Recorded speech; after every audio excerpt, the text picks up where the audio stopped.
population. Okay, You know so what we I are mean? live So again. Yeah, Let but these things me. are coming from China, right? So like they're getting hit with tariffs. So I mean, I don't even know what that thing's going to cost in a couple of months here. So that's true. What frustrates me is the way the prices crash incredibly hard. For example, the 100-inch uh, Hisense U7Q, when that first came out, I purchased it. And that was almost a $10,000 TV in Australia. I didn't pay $10,000. I've got a friend who works in a retail store, basically gave me like 40% off. So I got a really good deal. But now at the end of the life cycle, I'm seeing that TV $4,000 with a soundbar and a $500 gift card. So it's like I could return my TV today, get another one and a soundbar and a $400 gift card and get $1,000 back in my pocket. And I'm just like, the margins they are making on these TVs are insane. Yeah, so we are yeah. live again. Let's let me get all the settings set again. But if people join to this stream, they should be able to hear Cool. us back. I don't know what happened. I was just trying to set up the live chat so we can see people's comments on the Yeah. screen. But they can see it anyway. When people watching the stream, they can just open the comments. But I was trying to highlight them. But yeah, just while we're getting back on Yeah, go track, ahead. the that QM8K, man, it's the best LCD TV I've ever seen. I'm on my third 100-inch TV now. I've got a bunch of LCDs around the house. Like I've got several OLEDs.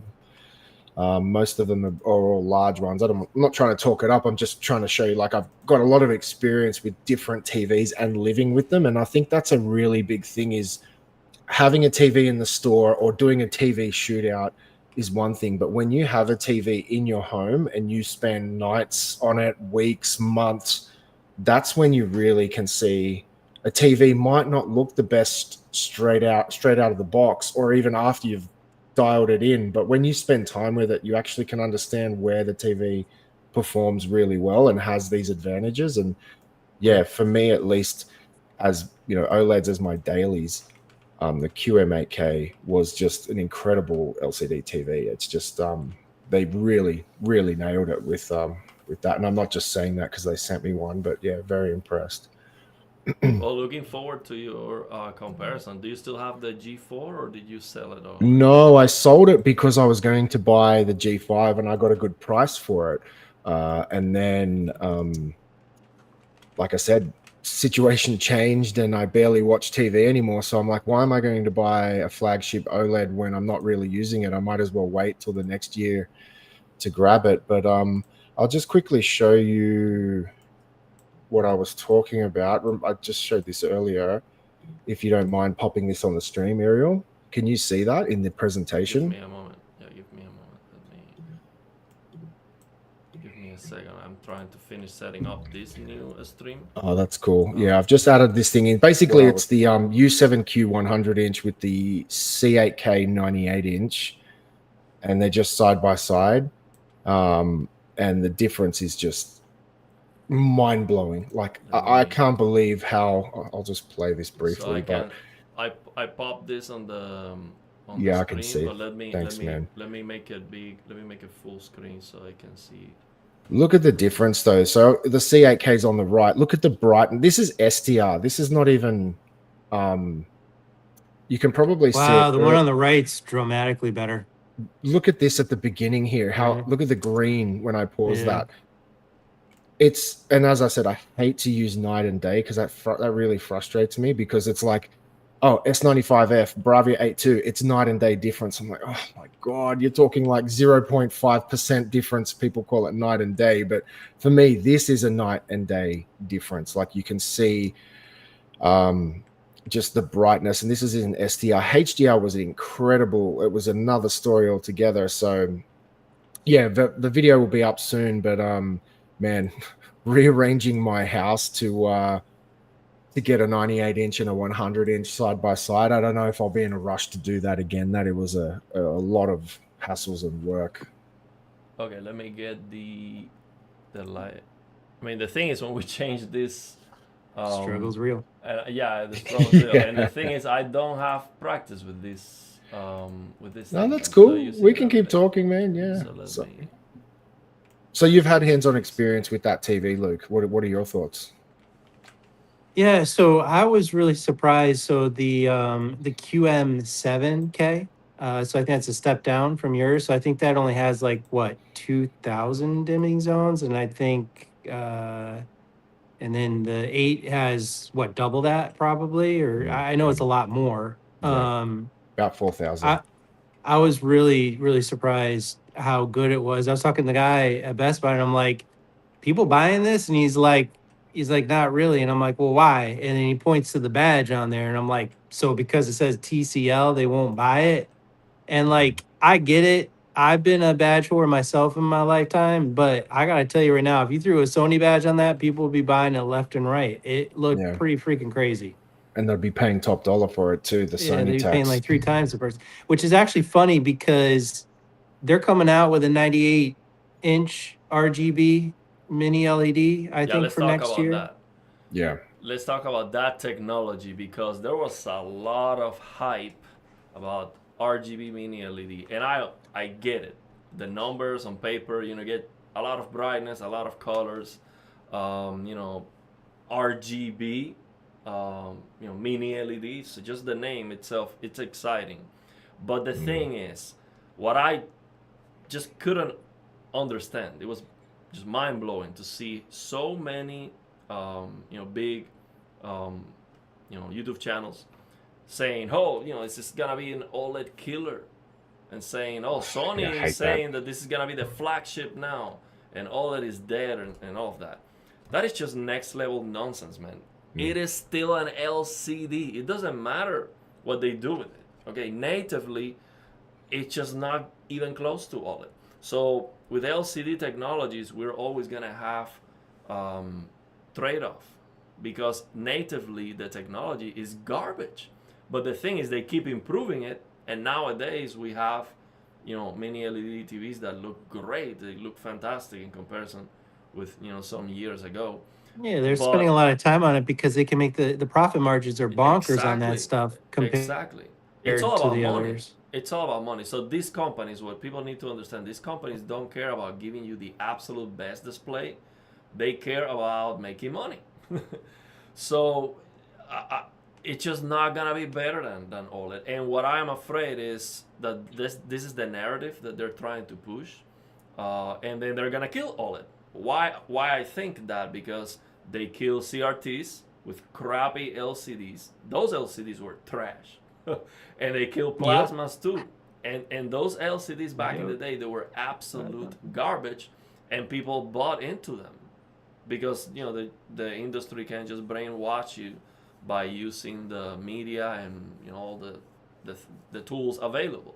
So now we know, with based on some reviews from publications and also from the Linus Tech Tip video, that RGB mini LED is not that great, especially right now. It's gonna keep improving. 5 years from now, it's gonna be better if it's still alive, but it's not an OLED killer. Definitely not for gaming. The input, the gray to gray, the responsiveness of the panel for gaming is trash, even for LCD standards. Even for LCD standards, it's like over 40 milliseconds. Some of the transitions. It looks like a blurry mess. The ghosting is off the chart. That's like 3 frames. That's crazy. Yeah, it's crazy bad. So to say that's gonna kill OLED, especially for gaming, it's just like next level nonsense.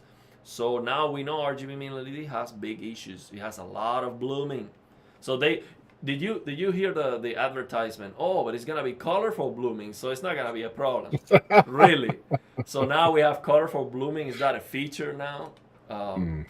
I get it. Maybe in paper it's supposed to be less worse to have a colorful blooming, but it's a defect. It's not a feature to advertise colorful blooming. It's bad, man. So yeah, now we know. Check out the Linus Tech Tip video on it. He was very disappointed. So he was hyped initially. He was like, "Oh, this is the lightest, best thing ever." once he actually had some experience with it, and side by side with other TVs, even with the previous best RGB mini LED TV that he has, he was like, no, it's actually not even as good as what I already have. Yeah, it had Which way is less crazy. dimming zones because they're Yeah. kind of like saying, oh, they're taking the dimming zones and times it by 3 because they're red, green, and blue. But it's like it's really not 15,000 dimming zones. It's really 5,000. It's just red, green, and blue. So it's like they're kind of like warping that a little bit. And like that video he showed, Ariel, yeah, the new one had a lot more blooming, because it had less dimming zones than the other one Yeah. had that he had. Yeah. So yeah, it's not better than OLED, and it's not an OLED killer. I'm sorry. So all this hype behind it is not granted. Okay. Was that a It's a size Hisense? thing, though. It's a size thing because what is it? What is it? They got a 97 or is it a 98 inch OLED, and they're like 20 116 grand, inches. 25 grand. So like at 116 this, inches. don't they have like an OLED, an LG, the 8K that's like 98 inch or something like that? Oh yeah, there's a Um, WRGB OLED from LG that's 98. Yeah. Yeah, I it's think an it's 8K one. 97, Or 97 inch. 97, is that Oh yeah. 97? Yeah, but it's like 20 25 G's, and it's like, if they're coming out with a 98 inch RGB mini LED for 10 grand, 12 grand, people are like, oh well, that's a deal. My issue with that is also the 90, and I did a comparison in my QM8K versus LG G597. What frustrated me was the QM8K was, I think it was 558% cheaper if I remember doing my cost analysis, and Wow. the G5 didn't even include their new tandem RGB OLED Right. stack. So Yeah. it's like you're paying an incredible amount more. I know it's an OLED, but Yeah. it gets to the point where it's like, even though it's an OLED, I couldn't tell anyone to It buy couldn't that. touch the price. It couldn't touch the brightness of that 8. I guarantee you that. And then also, I'm curious which one actually had a cleaner screen because the 83 inch up until the G5, those have been known to have some vertical banding and stuff noticeable in panning shots. I would assume the 97, did that have vertical banding too? Well, I never had hands-on with that 97-inch Oh, OLED. It was just the 100-inch and 98-inch LCDs. But okay. my point was just that even at 97-inch, when you're paying an incredible amount of money, you don't even get their latest tech in the No. panel. You're not getting that Mm. tandem OLED stack, which is like, I could buy in Australia, I think 4, maybe 5 83-inch G5s for the price of one 97-inch. Like, Yeah. I don't know what they're thinking with that. Yeah, Like, and the thing is, it's not a one of volume seller. one of the most interesting things that I learned from our live stream with D-Nice, Luke, this live stream we did when D-Nice was at your home calibrating the TVs. Yeah. I think that was awesome. That's one of my favorite live streams ever. I learned a lot there. So one of the things that blew my mind is that he said these companies have the capability of calibrating the TV by sections of the screen. So they have more control than the settings that you get on the TV for calibration. They have the ability to improve or reduce to little to nothing the uniformity issues, especially near black. But they just don't take the time because it's like they're trying to make more TVs to have more higher volume and all that. Now, if we're talking about a 97-inch, $25,000 TV, I cannot believe they would not take their time to get the calibration absolutely perfect out of the box. And it seems like that is not the case at all. And the problem with WRGB OLEDs is it is rare to have like perfect, near black uniformity. I mean, it's even very hard for QD OLEDs too. But for those very high-end TVs, I strongly believe they should nail that, because I think when we're paying a premium, let's say the premium that Sony wants to charge sometimes for their TVs, you have to offer something for that premium. Okay, it's like if you're gonna buy the same CPU, but now it is a good it's a good sample, it's gonna overclock faster and all that. You're like, okay, I'm okay with paying the extra. So for those brands and those products that want to charge the premium, or they are just very expensive, we're talking about $5,000 plus, they should be almost flawless. Like, why would you buy a $5,000 TV and then have issues with whatever one connect box, or disconnects, or bugs and uniformity issues, dead pixels? So they have to raise the bar, and I think reviewers should hammer these companies for not doing so, especially with the highest end. Yeah, well, funny story about that. The S95B Samsung, I talked to D Nice about that. Um, those actually at low levels, like 5%, 10%, they got no vertical banding. And the reason why is they spent a lot more time tuning that television before it came out. So, like you said, Ariel, they absolutely could make the uniformity even better than what it currently is in QD-OLED, which, by the way, of all the displays I've seen modern, meaning like LED, LCD, even plasma. The most recent QD OLEDs, man, they are from like 20% and above. They're super clean. They're super, super clean. Like I don't see anything, distracting. You're still going to get that on your WRGB OLEDs from LG. You're going to have some of it. And it'll So be yeah, noticeable in content I sometime. do have the S90C Gen 1, and it is true the uniformity of that TV is by far the best from all the QD OLEDs that I have tried. So far, I have tried like 5 QD OLED TVs and 3 QD OLED monitors. Nothing comes close to the uniformity of that Gen 1 S90C QD OLED. I love that TV. Yeah. And the thing you have to understand, near black uniformity, it's not only on test patterns. When you're playing a horror game and you're panning the camera, you can see it.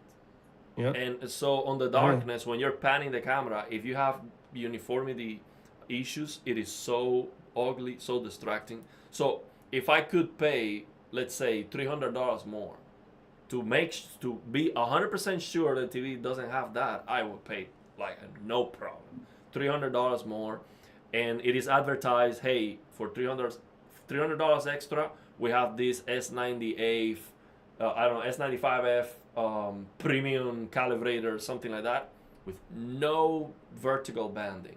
It is perfect. I'll pay $300 and even $500 more just to make sure that's just perfect.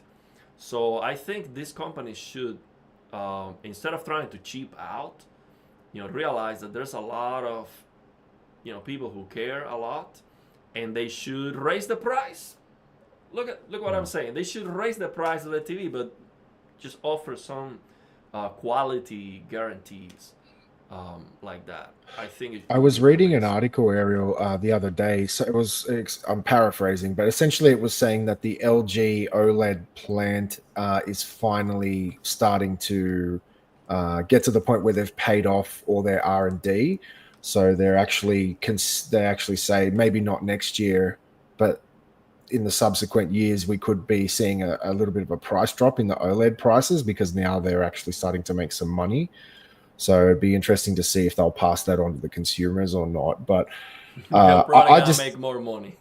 Probably, yeah. But I just don't understand with Samsung, because the One Connect box is rampant. I know you said you guys haven't had problems, but everyone I've interacted with is having major issues, and I just don't understand. They have to know that there is a problem with that. Why wouldn't they not remove that box and save on the cost cutting? Because I've got a LG G1 in my bedroom, and it's like paper thin. It doesn't have a One Connect box. It works perfectly. I love the design. You don't need a One Connect box to get a TV thin and close to the wall. So yeah, I just don't understand what they're thinking with that. They have to know. Yeah, look at the G series. The G series are only like that thick, and they look great on the wall. Like actually with the no gap wall mount that some of them have, my gosh, it looks like really nice on the wall. They even come on the rear where the no gap wall mount, they actually have a depression. So when you push it, the actual wall mount goes slightly into the back of the TV, so it gets even closer. And man, like I don't even think having a One Connect box makes that big of a difference. Like they're not even. I remember my favorite TV, if you guys recall, was the W9. Do you guys remember that? Oh yeah, of course. The wallpaper TV. Yeah. That was the original One Connect box where they kind of had all the TV inside the sound bar. Yeah. And that was sick. I actually owned one of them. I had a 65-inch brand new in the box, and I never opened it. I was still building my house, and then somebody found out I had it brand new and offered me so much money for it that I could sell the W9 and get a G177 and still have money left over. So I ended up doing that, and I regret it. I should have kept that 65-inch. I never got to see it in person. I thought it was an amazing TV. You remember you could flex it Yeah. it was incredible. But sorry, go on. Yeah. That's very cool. Very Yeah, cool. yeah. So basically, my point with RGB Mini LED and the title of this stream, I think it actually sucks. And the reason why I say that is not because it's not gonna be good. A good TV is gonna be great, but the price. So we're talking about a $20,000 plus TV with all that blooming, not better than what we currently have just with mini LED TVs because of the amount of dimming zones. So right now, I think it is definitely not recommended to get one of those TVs until they increase the amount of dimming zones and they significantly improve the the responsiveness and all of that of the pixels for gaming specifically. I think RGB Mini LED has potential to become very cheap and awesome for the majority of people. I can see a future where you get a $3,000 75 inch TV that's amazing, super bright, super colorful, and is good for gaming. That would be great. But we're talking about $25,000. That's absolutely trash, in my opinion. To have a TV with all those blooming issues, that should not be there. Sony's version of it should be the best, though. More than likely, it'd probably be pretty refined and it'll probably look pretty good. Well, let's If see. I'm not mistaken, isn't the panel all made from TCL? Because Yeah, they are. I mean, but that's the same thing even with Sony with the Mark II Bravia 8. I mean, that's a Samsung panel, but it looks better than a Samsung.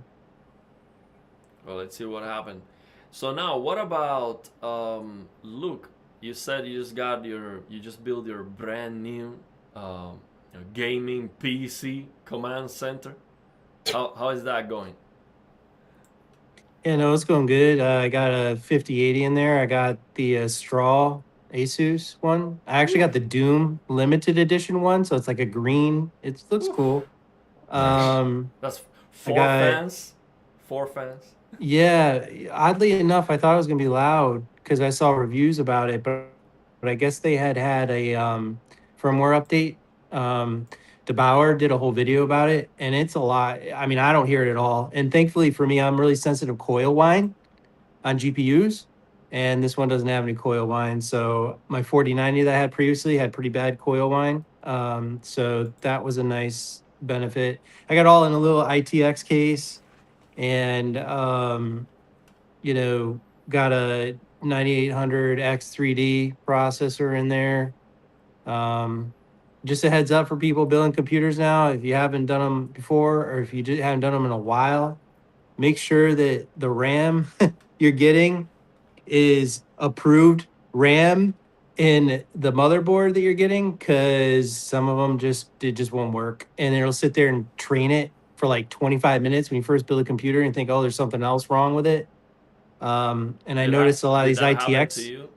Yeah, the ITX motherboards nowadays, I'm used to using like extended, ATX motherboards, and they'd have like the debug LEDs and give you the codes as far as what's wrong, and you go look it up. Well, now on these ITX motherboards, they don't have that. There's no room for it really. So they just have like a little lights, like little orange light lit up. So it took me a while to figure out that it was a RAM. And it was G-Skill RAM. It was just like normal RAM you would get, nothing crazy, 6,000 megahertz, DDR5, approved for AMD, and didn't work. Wow. It sat there for 30 minutes and trained it.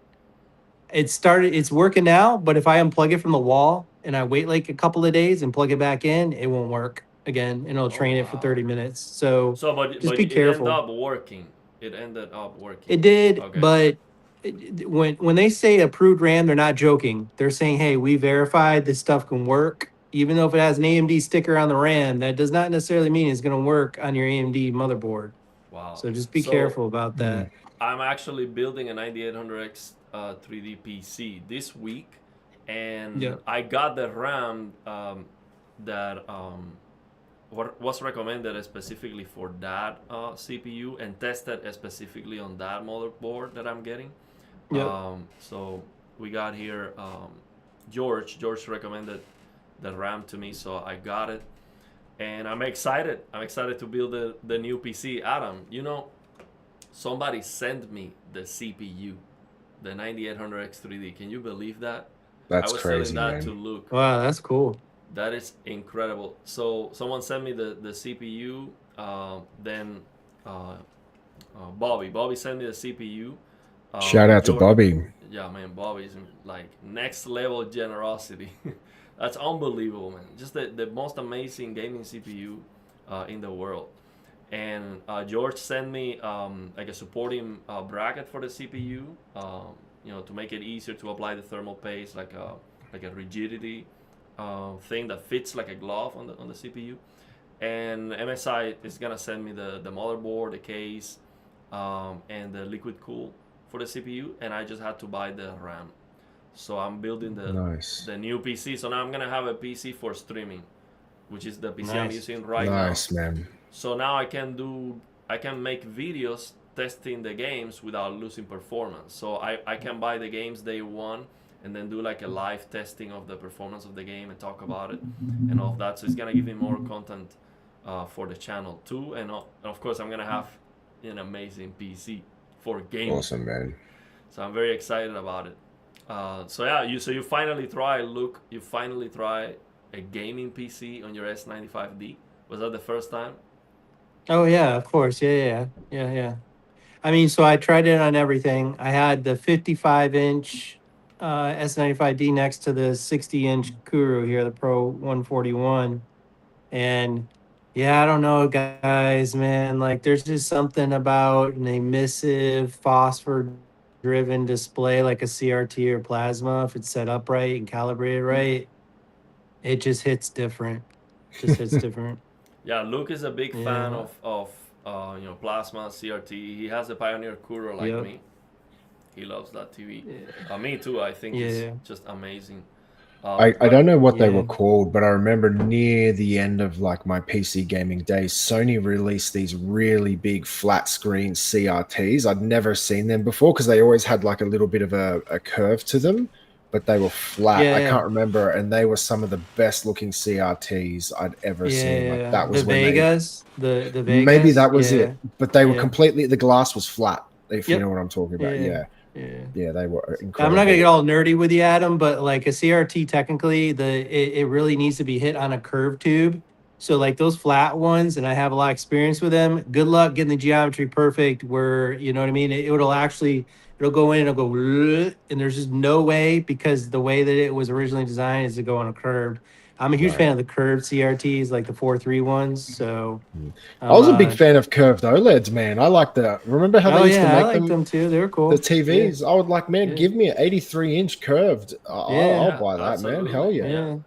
yeah, And yeah. I like the idea of this. This you can bend. If you want an ultra wide bend or more curvature or not, I like that idea a lot. Yeah, we're gonna do some live streams. I took vacations to build a PC. Actually, I'm gonna be off from Wednesday, so I'll be live streaming, building the Nice. PC, probably all day because we take our sweet time. What I do basically is I don't read any manuals, so I don't know where any cable goes, and the community tells me. So it's like, so it's That's like cool. a kid driving a Lamborghini for the first time. Hey, how do I drive this? Should I? And then people telling me, no, don't do that. You're gonna break it. Oh, that'll be So, fun. so yeah, we'll do that. And this is the first time I tried to build with a liquid cooler. Like I've never tried a liquid cooler before. So it's gonna be a lot of fun. Excited. Nice. Looking forward to it. So somebody said, hey, don't be negative about RGB mini LED. Let's see how it is. And also, some people think that we need to try the displays to know if they are good or not. Of course, there's a lot of truth on that. But with the information that I've been given by the reviews, which is basically how slow the panel is, at least on the Hisense UX, and the motion clarity being affected by that, for me, that is like a no go. Like, there's no way I would spend a lot of money. Let's say the RGB Mini LED goes down to like $3,000 for a 75-inch or something like that. I wouldn't even buy that because it is not good for gaming, and that's all I do.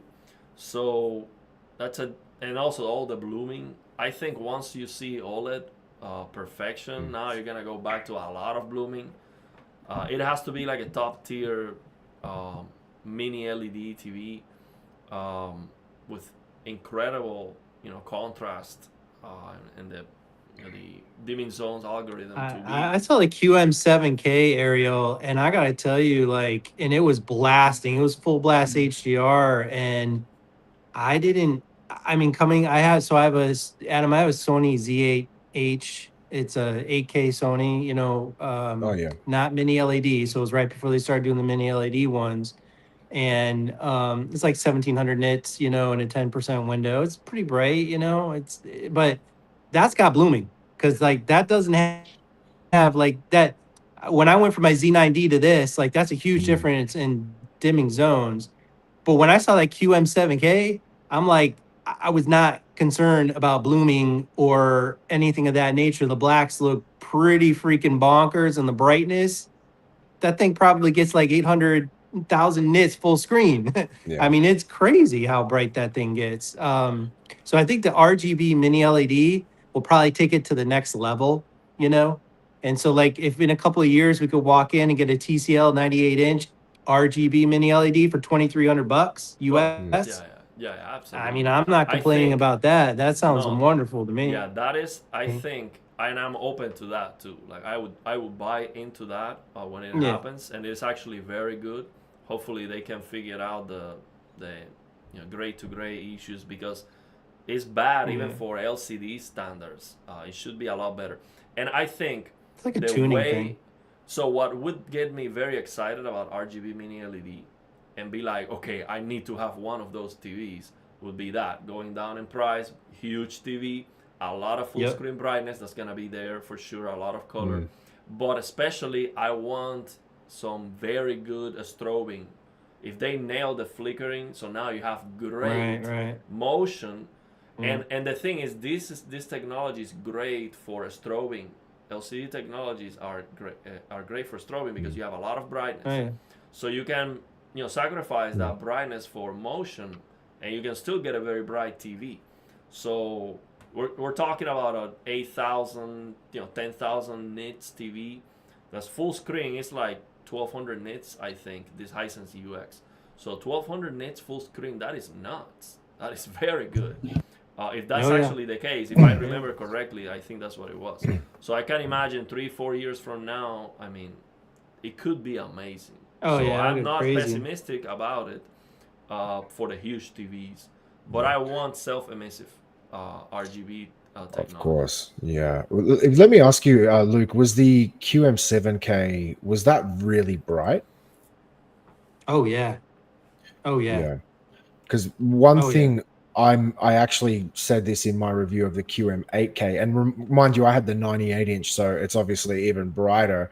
I called it radioactive. I'd never seen a TV that bright. I remember when I first jumped into HDR, I was like, I actually physically you need sunglasses to watch it. I was like, this is radioactive. So and just touching on what the back end of what Ariel was saying there, if you pay attention to kind of prices, at least, I remember when I bought my first 100-inch TV back in 2020, I think that was around a $10,000 TV. And I'm seeing now the modern 2025 TVs. Sorry, I'm talking Australian dollars. So just kind of try to work that out, but maybe just cut it by 40%. But regardless, so the modern 100-inch TVs I'm seeing in 2025, I'm seeing them go for like $4,000, $3,000, depending on Yeah. the level, the tier of TV you're purchasing. And so if you just kind of use that frame of mind and using that as a reference with these RGB TVs that are coming out, I know at least now anything over 100 inches, even the mini LEDs and stuff like that, nothing special, no RGB TVs, because I know TCL has a 115. They have two 115s, a really high end one and like a lower tier one, but they're still Mhm. both around $20,000-$30,000 each. And Yeah. you're not getting any crazy difference in performance. You're just getting an extra 5 inches. So Yeah. the price increase is just exponential, anything above 100 inches. But if you go back, say 4 or 5 years, it was the same kind of deal. So, in I'd say 2 or 3 years, you're going to start seeing those TVs come down significantly in price. And with the RGB TVs that are coming out, I'm always apprehensive about jumping in on anything first or second generation. You're always Oh, going to sure. see that Yeah. it's like 8K. I made that mistake when back in 2021, I bought the Samsung 8K Neo QLED TV, 85 inch. It was a $10,000 Yep. TV, ended up being a disaster. You know what I mean? And then when I downgraded down to my G4 83 inch, I was like, I got money back, and the TV was light years better than the Samsung.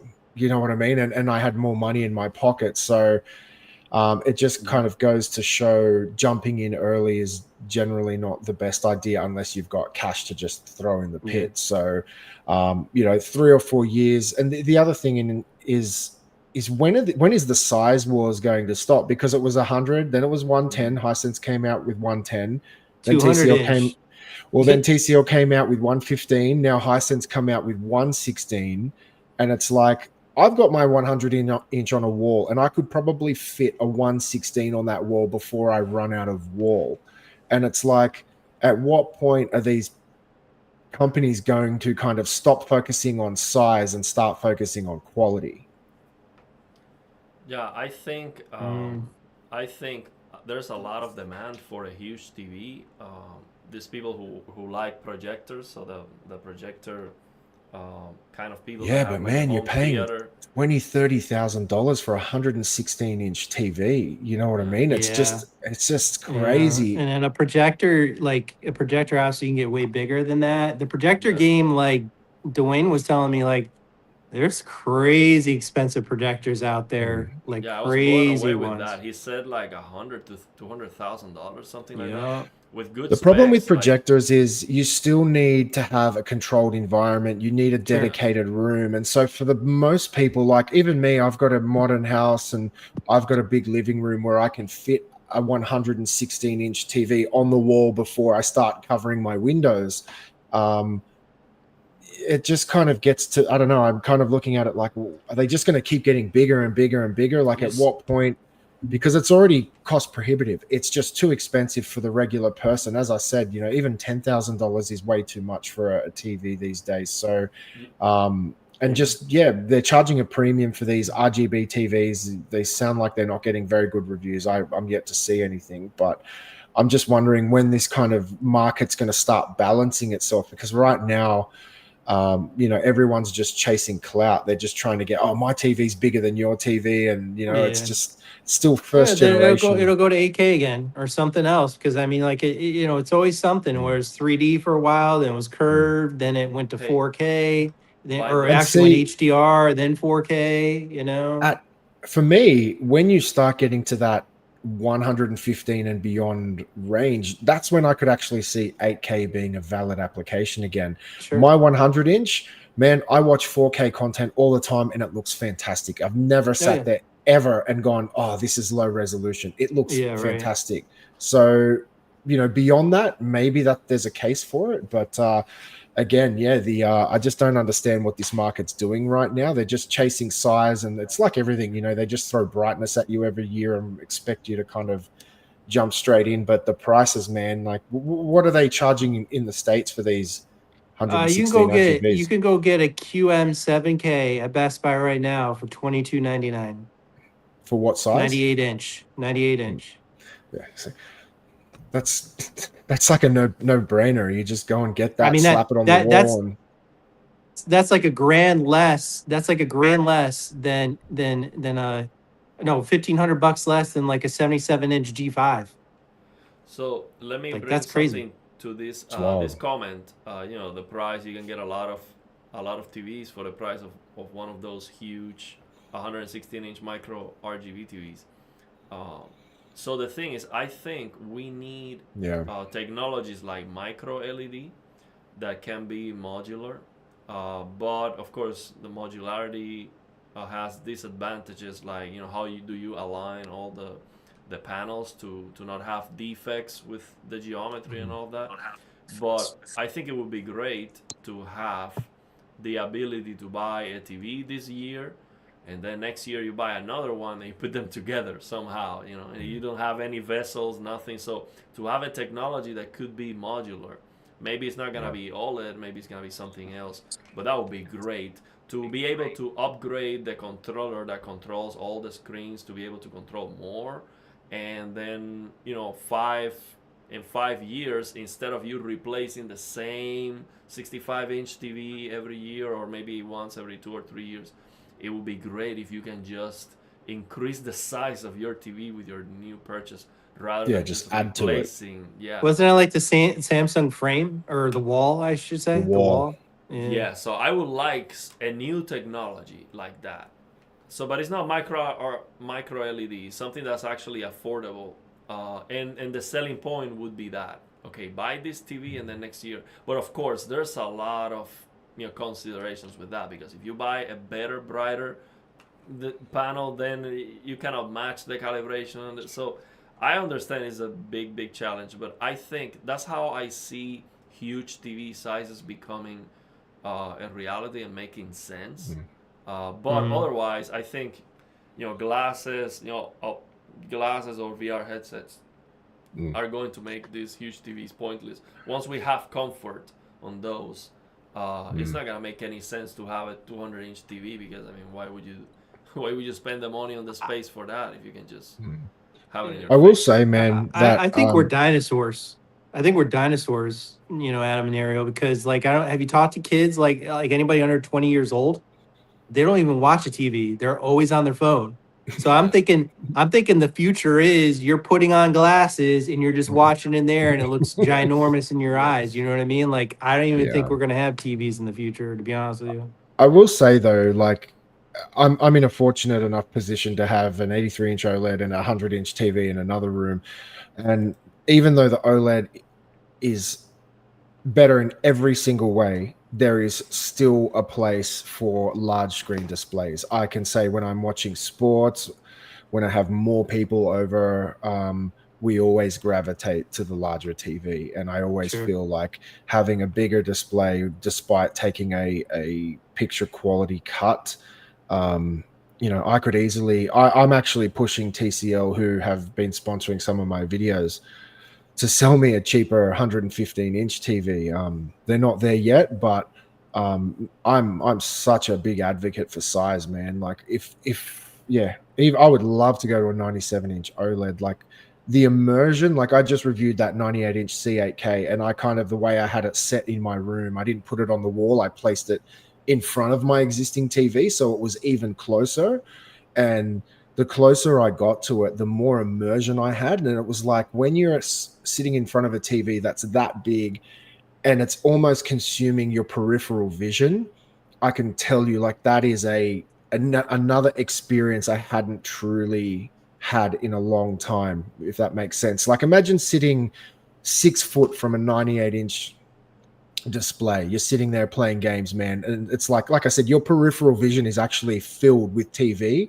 Yeah. It's But there is a immersion, man. limit. That's a thing. I love it, but there is a limit. I tried with a VR headset. You can play the games with a 200-inch TV in front of you if you want. There's a limit. But that's like, VR TV, yeah, right? VR.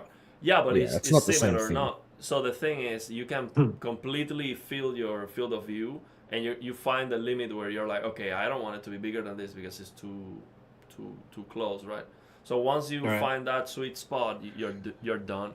And I think just getting close to a TV is going to accomplish that. I like big, but I don't think we need a lot bigger than what we currently have. We just need a lot higher Yeah. quality. Now, let me Look, say something. We need because you better bring up- motion. We Yeah, need we better need motion. better motion That's too. what we need. You bring up 3D. Let me break some news here. For a long time, I had this prototype of active 3D glasses that work with the device that you put on the TV, and it synchronizes them because they are active. And there's a program to simulate videos to make them 3D and all of that. But the thing is, it takes a lot of tweakings and it doesn't work for gaming. So I've been delaying, that content, like showing that working. So someone is working on them to improve it and to sell them. But actually, they are starting to get it working for gaming using reshade.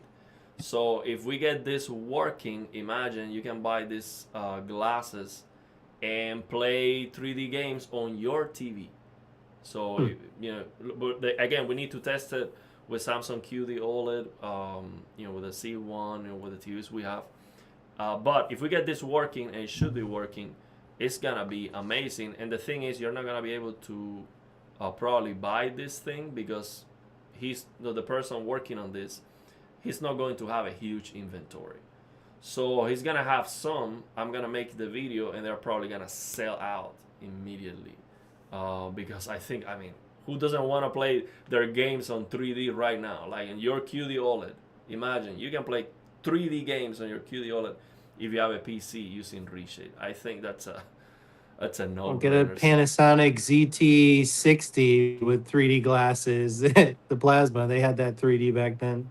Man, I miss that so much. Yeah, like you can do like simulated 3D. Yeah, that's right. I used to love, for me, like now that we're talking about it, the last time I had a real like cinema vibe in my own house was, I remember I would get a 3D Blu-ray, sit with my passive, those just passive glasses you could put on, and sit in front of my 65-inch TV, and we would make a bucket of popcorn, and we would actually go and like, it's moving time now. You put on your glasses, it puts you in a different state of mind, and enjoying that 3D content. Like that was the last time I felt like the cinema was at home. Like regardless of how big the screen was, I actually really like 3D, and I miss that. I would love to see 3D make a comeback. Hey, let me address this comment here. So what about phosphorus OLED? I'm not on the latest news. FOMO is the guy for that, but from what I can imagine, we have QD OLED. It's a blue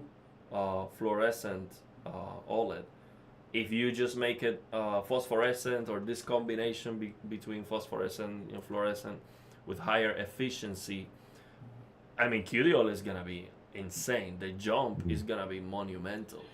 You might double the brightness overnight. We're talking about going to like 1,000 nits full screen, something crazy like that, without having to go crazy with the power consumption.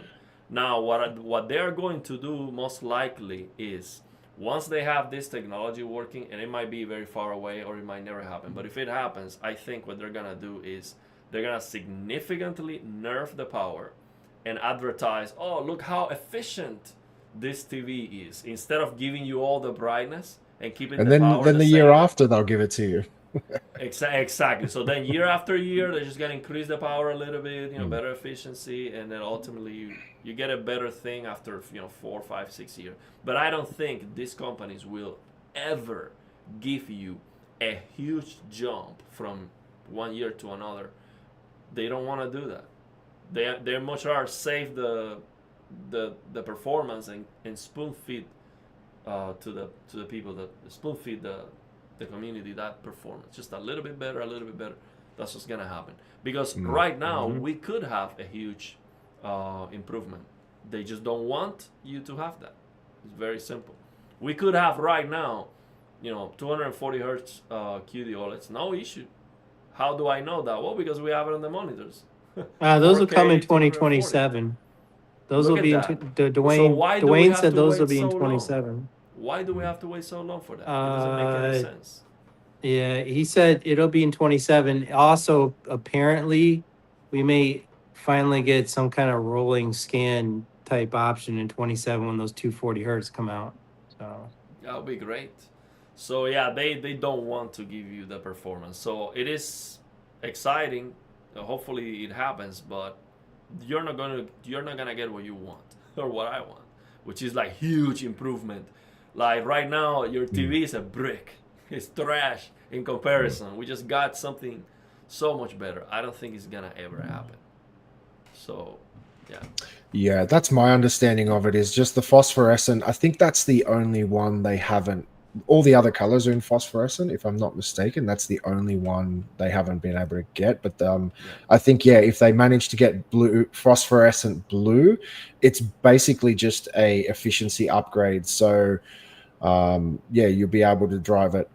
Well, you won't have to drive it as hard to get the same performance, or you could drive it harder and get even more brightness. But that's kind of what, unfortunately, I feel like OLED's a little bit stagnant right now, because the only thing they're really doing is brightness every year. Like, okay, yeah, there's a bit of processing and things like that, but like, you know, you're paying for minor increments every year, and you're paying the big chunks every year for the new TV. And it's just like, for me, if you're, I don't know what they're going to bring, because QD OLED is kind of the pinnacle right now.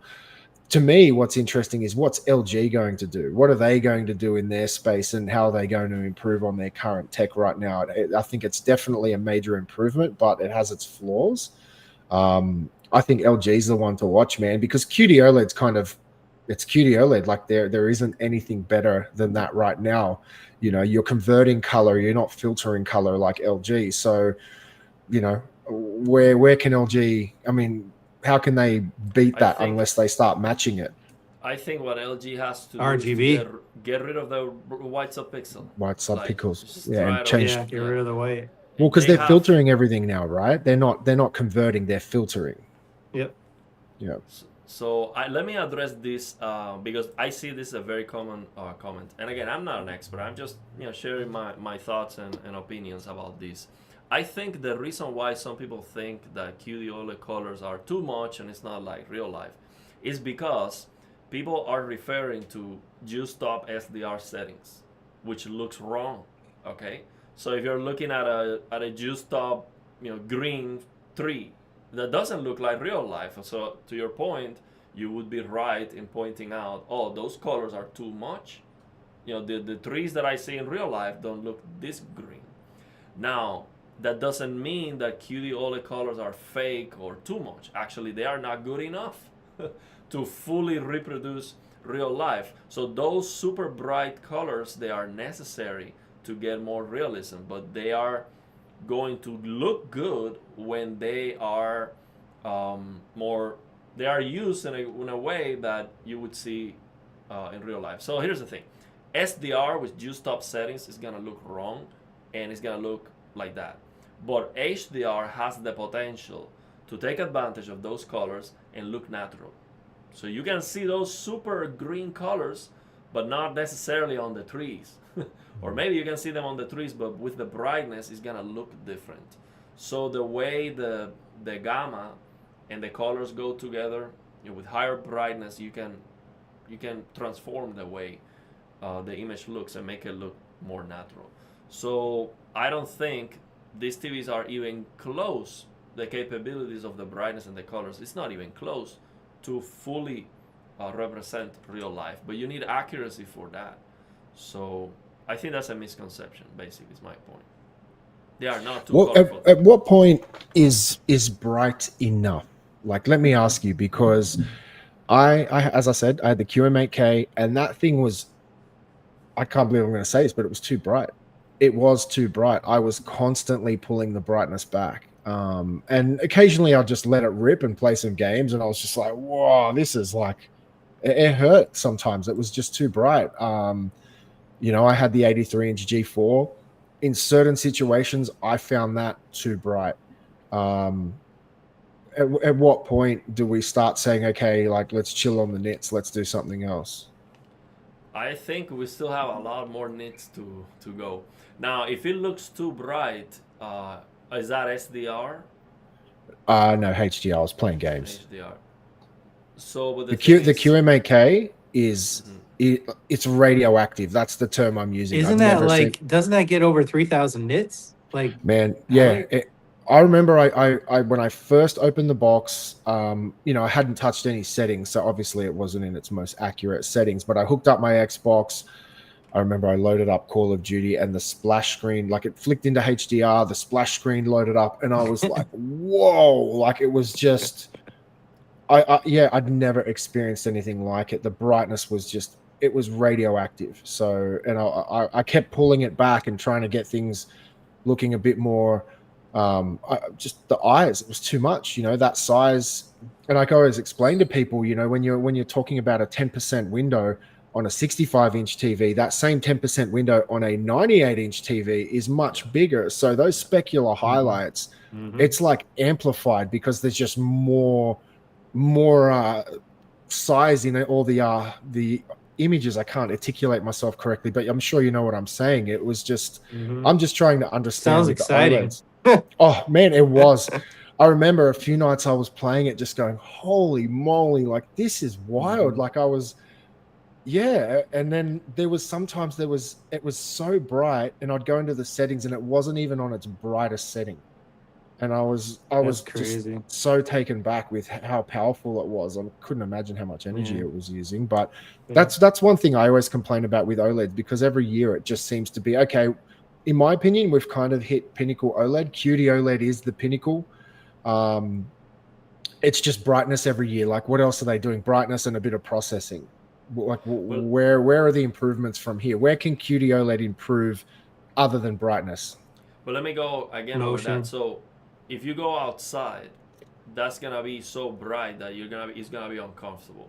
So definitely, if we want a TV to be able to get as close as possible to real life, it has to be very bright. And I don't want to see, even 2,000 nits full screen white. I don't want to see that. I mean, that's eye searing. It should be eye searing. But the thing is, the TV has to be able to do it. So it's up to the creator. So at some point, the creators will have the power to blind you with the TV. And I think that power should be there. Now, we should also have a setting on the TV to be like, okay, I want to limit full screen brightness to 1000 nits. I don't want to see more than that because it's gonna, it's uncomfortable for my eyes or whatever. So, but we have to be able to do like 10,000 nits full screen to at least to be able to get closer to real life, because real life is significantly brighter. I've seen testing where people just test the brightness of a flower with the sun hitting the flower, and it's like 1,000 nits or something like that, just a flower Mhm. under the sun. So we need a lot of brightness. I don't think the TVs we have today are even close to how bright we need them to be. But yeah, I get it. I don't want to see, especially the whites. I don't want to see 1,000 nits whites full screen. That might be uncomfortable, but we need it. That's my point. Maybe it's going to fall down to the content creators and the mastering, because I Yes, can it has to. certainly see a use for a $4,000-5,000, sorry, 4,000-5,000 nit peak brightness in a movie or a game, when you're watching content at like a nice, comfortable, low level that's realistic, and then a massive explosion happens that would be hyper bright, and then that's when they can bring those nits out to show you that but maybe that's a mastering thing, not a TV thing, because yeah, quite often I'll just turn on the TV and just the thing was radioactive from They have to be on to careful. At off. some point, the creators of the apps and the things that Mm, we watch, they have to consider that the TVs people are using have the power to blind them. So they have to be mm, careful with that. Now, let me yeah. address this question. Hey, Ariel, you need to get your hands on the S95F. Absolutely. Let me tell you, I'm feeling good about it. Okay, we're building a new PC thanks to the community. So I'm getting a lot of value, a lot of love from the channel, and my job is going well. So we got the community crowdfunding, which is right now at $300. So of course these TVs are way more expensive, but with all the love that I've been getting and all the benefits and all the things going well for me, I am feeling good about it. This Black Friday, we're gonna be hunting for the S95F. Actually, I am already looking at the price very closely, okay? And I'm gonna be looking at some open boxes too, because if I can get a very good deal with an open box S95F, I'm gonna peel the screen off anyway. Hopefully I can get something like Luke. Luke got a very good deal because the screen was what was the issue? Was that like a little bit of scratch on the side or something? Yeah, it scratched like that long on it. Yeah, it scratched that long on it, and when you peel it off, I mean, it doesn't have it anymore, obviously. So if I can get a crazy good deal like that, even 77-inch, I am getting it. So right now, I'm feeling like 70% we are getting the S95F this Black Friday. 70%, okay? So it most likely will happen. I'll try it. Let me ask you, how on an open box S95F, how many hours is too many hours? No, it's gonna be like somebody opened the box and replaced it for some reason. It's gonna be like mine had like 700 hours on it, Adam, which I think is a lot. Like, how the heck did they put 700 hours? If they were a Best Buy Plus member, you have 60 days to return it. So I was trying to do the math. Like, how did they get 700 hours in 60 days? You know? Man, I've got an LG C1 that I bought in 2021, and it's got 600 hours on it. Yeah, so I don't even know how they did it. It's just like crazy. Well, you got a crazy deal. That's what I'm looking for, and that's the best thing about Samsung. They absolutely suck. I mean, so many issues. Then why are you buying one? What's the thought process? So the thing is, so the main reason why I want to buy the S95F is to peel it off, okay, to show people, and to crap all over Samsung. So my goal is when people, when people search on Google matte finish, anti-glare, or anything related, they're gonna see my video crapping all over Samsung for doing that, because I think they are ruining the best TVs in the world, with a matte finish. So I wanna peel it off, maybe do what Luke did, like peel off half of the screen and then show many examples with the difference and all of that. But at the end, you have to rely on my description, because these things, they are very hard to see on camera. But that's the main reason. It's not because just quickly to jump in. This is more directed to Luke. When you peeled off the coating, did you feel that the TV needed a fairly significant calibration to get it looking right? Did that affect the way the TV looked, if that makes sense? Well, when D-Nice came over and calibrated it, I had a lot of messages on YouTube, Adam, saying, "Hey, look, you've ruined it. There's no way you'll be able to calibrate it. It'll never look right. It was calibrated from the factory with that anti-glare on there." Which, by the way, the anti-glare does have a magenta tint to it. So when you take it off, the TV just looks jet black. So it does affect the color and how your eyes perceive it. In your eyes, it perceives it looks brighter, the contrast looks more intense. He was able to calibrate it, and it was like, I think 0.8 delta for color, and it was under 1 for the grayscale. So I mean, it was a reference calibration. Now again, you got to know what you're doing, and he's got like almost $25,000 in equipment he's using that he's going and calibrating it. So your calibration is really getting only as good as your knowledge and what you're doing and the equipment that you're using. And there was a difference, but I wouldn't say, Adam, it was like, oh, I ruined it by taking off if I didn't get a calibration. It just looks so much better without it. It was just not even funny to me personally. I think removing that tint, just even a little bit, let alone just getting rid of it completely, is huge, because it doesn't matter how good the factory calibration is. If you just get rid of that, magenta or colorful tint, that's huge. I mean, I don't think people understand how big of a difference that makes, and I want to see it. So that's one of the reasons why. Well, everybody complains about the QD OLED having a magenta tint. What they don't realize is it's not the panel itself that's got the problem. It's the anti-glare they're putting on the TV that's got that magenta tint to it. Because even when we looked at it, D-Nice, he exactly described it. It looks like a chrome black mirror. That's what it looks like. That is just awesome. So So the thing is, I want to get it to show the world. And also, man, I look at the S95F at the store and I was blown away. Like, I was like, this is insane. Like, they had the S90D side by side, which is my TV right here, and my TV was looking like monochrome. Like, there was something wrong with it. That's how big the difference was on the full screen brightness. It was just insane.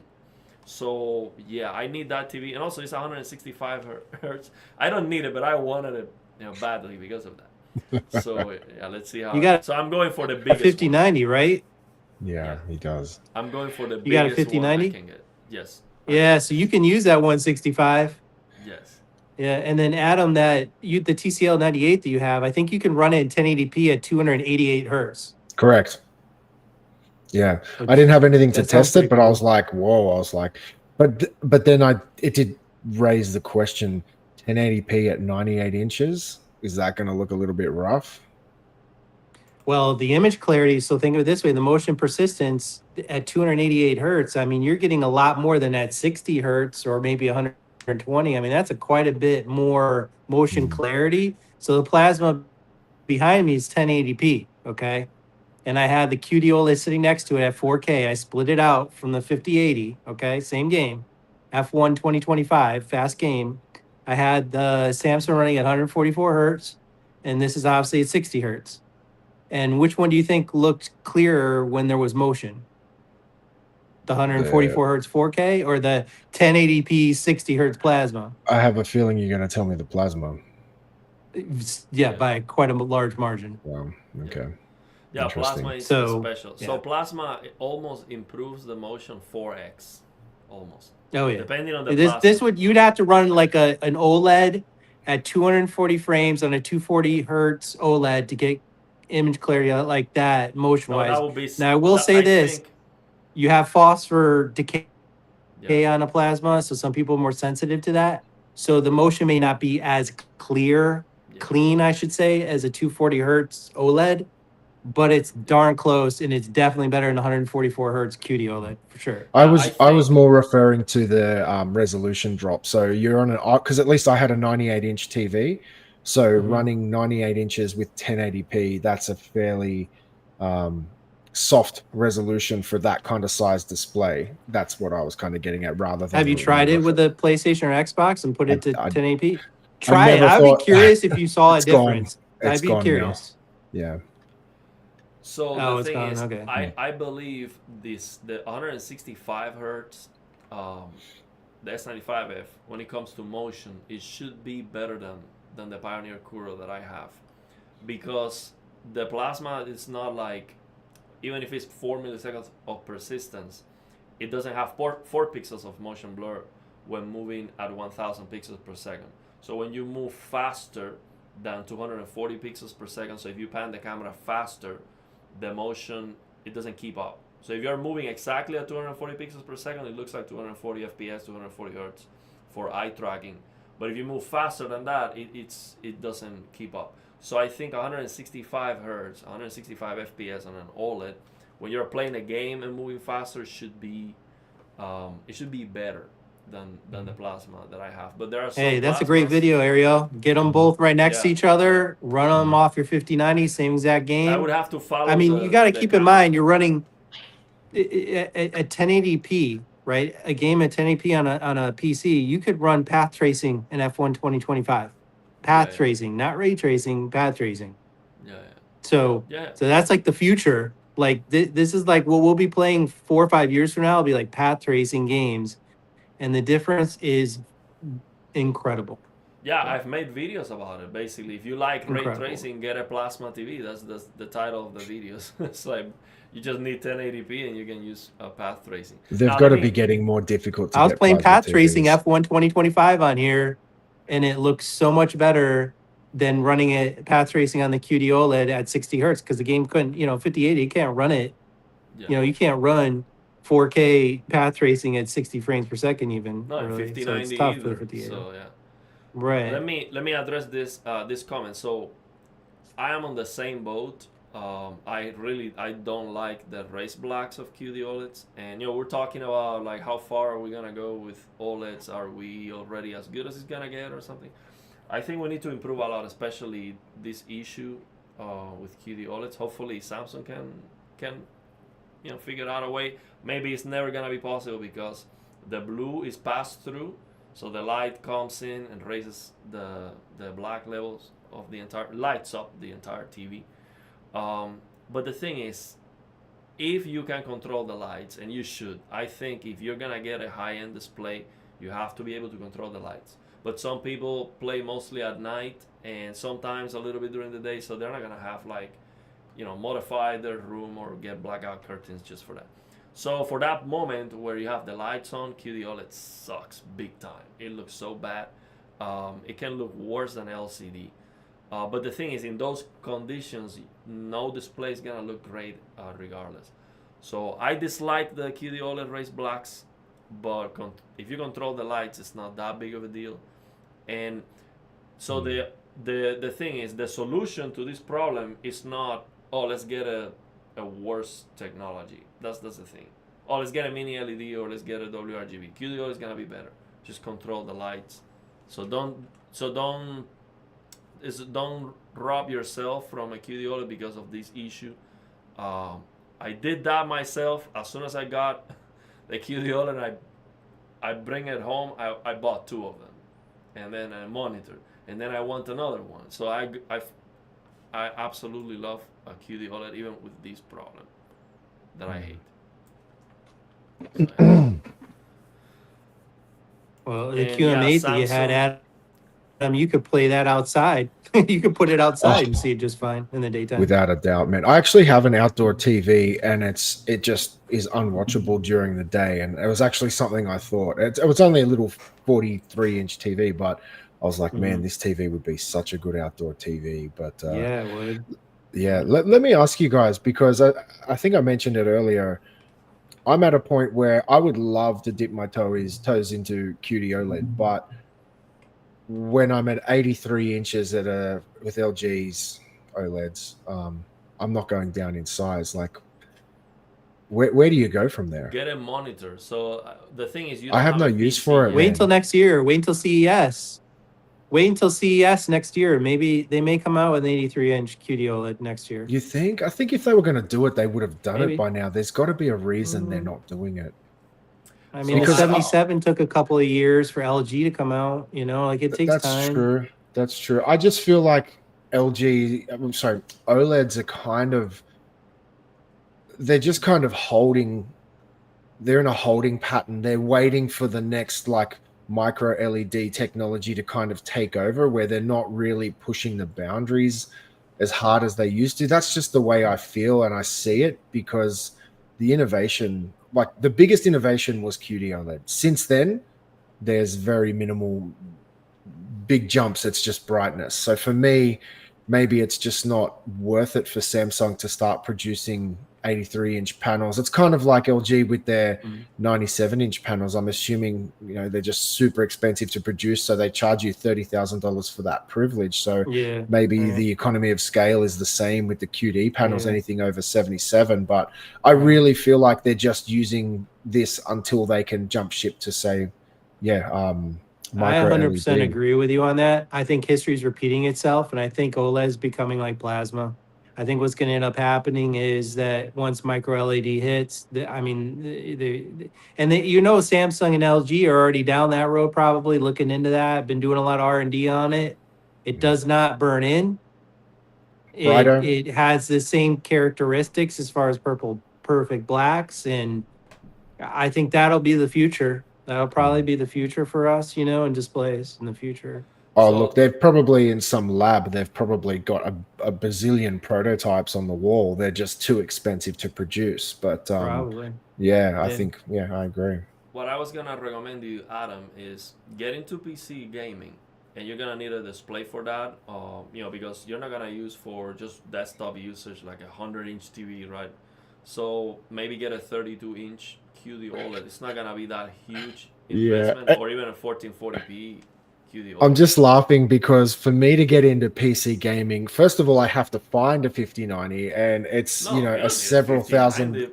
No, you don't need a Well, 5090 if I'm going to get a PC, into... man, I'm getting a 5090. But the financial investment for me to buy and build a PC just to try a QD OLED monitor, it's not there for me, man. Get a 4090. So the 4090 is in between the 5080 and the 5090 in performance, and you could get a used 4090 for a decent price, probably. And when I mean decent, it's going to be more than the 5080, obviously. Yeah.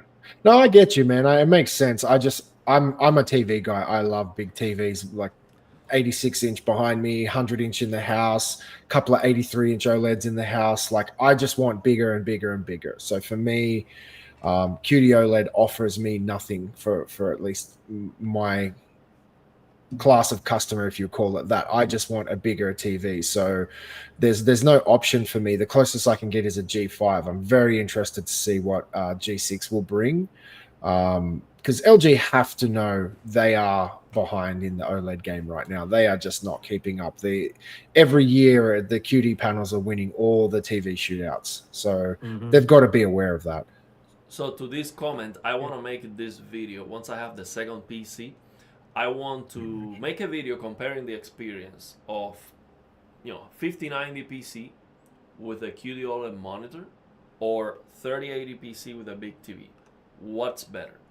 And when it comes to price, and a big TV can cost you like $2,000-$3,000. So you're basically trading off. Do you want the fastest GPU with a smaller monitor, or do you want the big TV?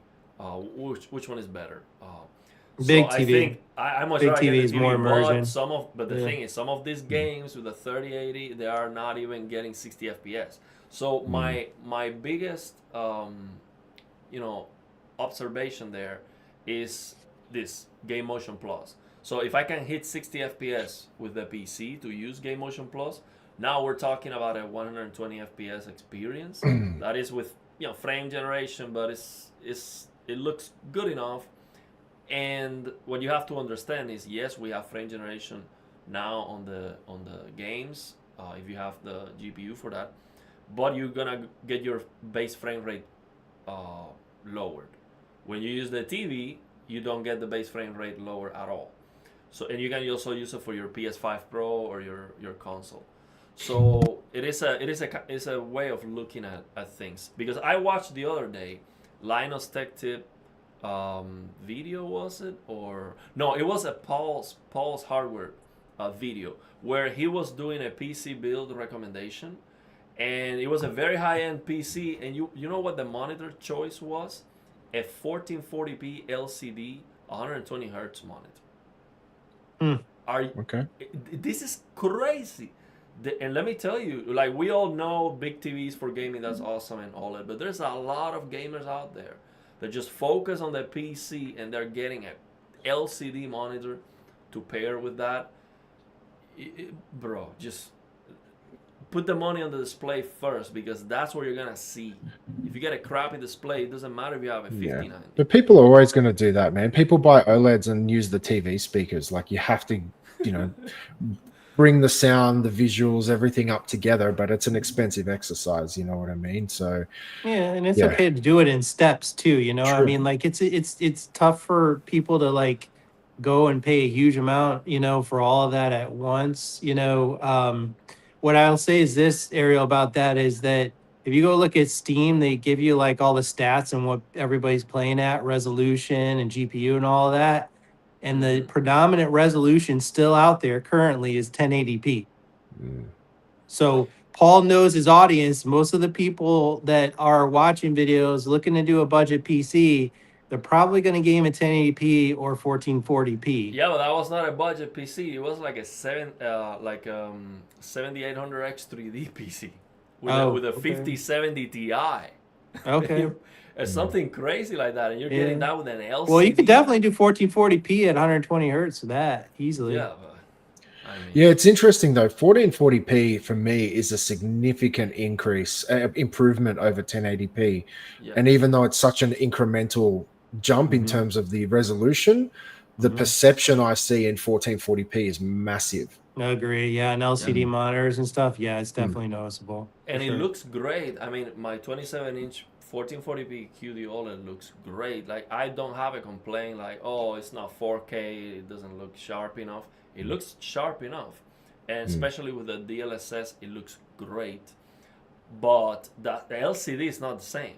So the OLED is gonna look sharper because the better contrast, it gives you a higher perceived resolution. So it's a different story. LCD is just not even close, man. And also OLEDs are so cheap nowadays. If you're building a PC, you have to get an OLED, man. It has to be OLED. And you can get an OLED sometimes for like $300 and $400, something like that.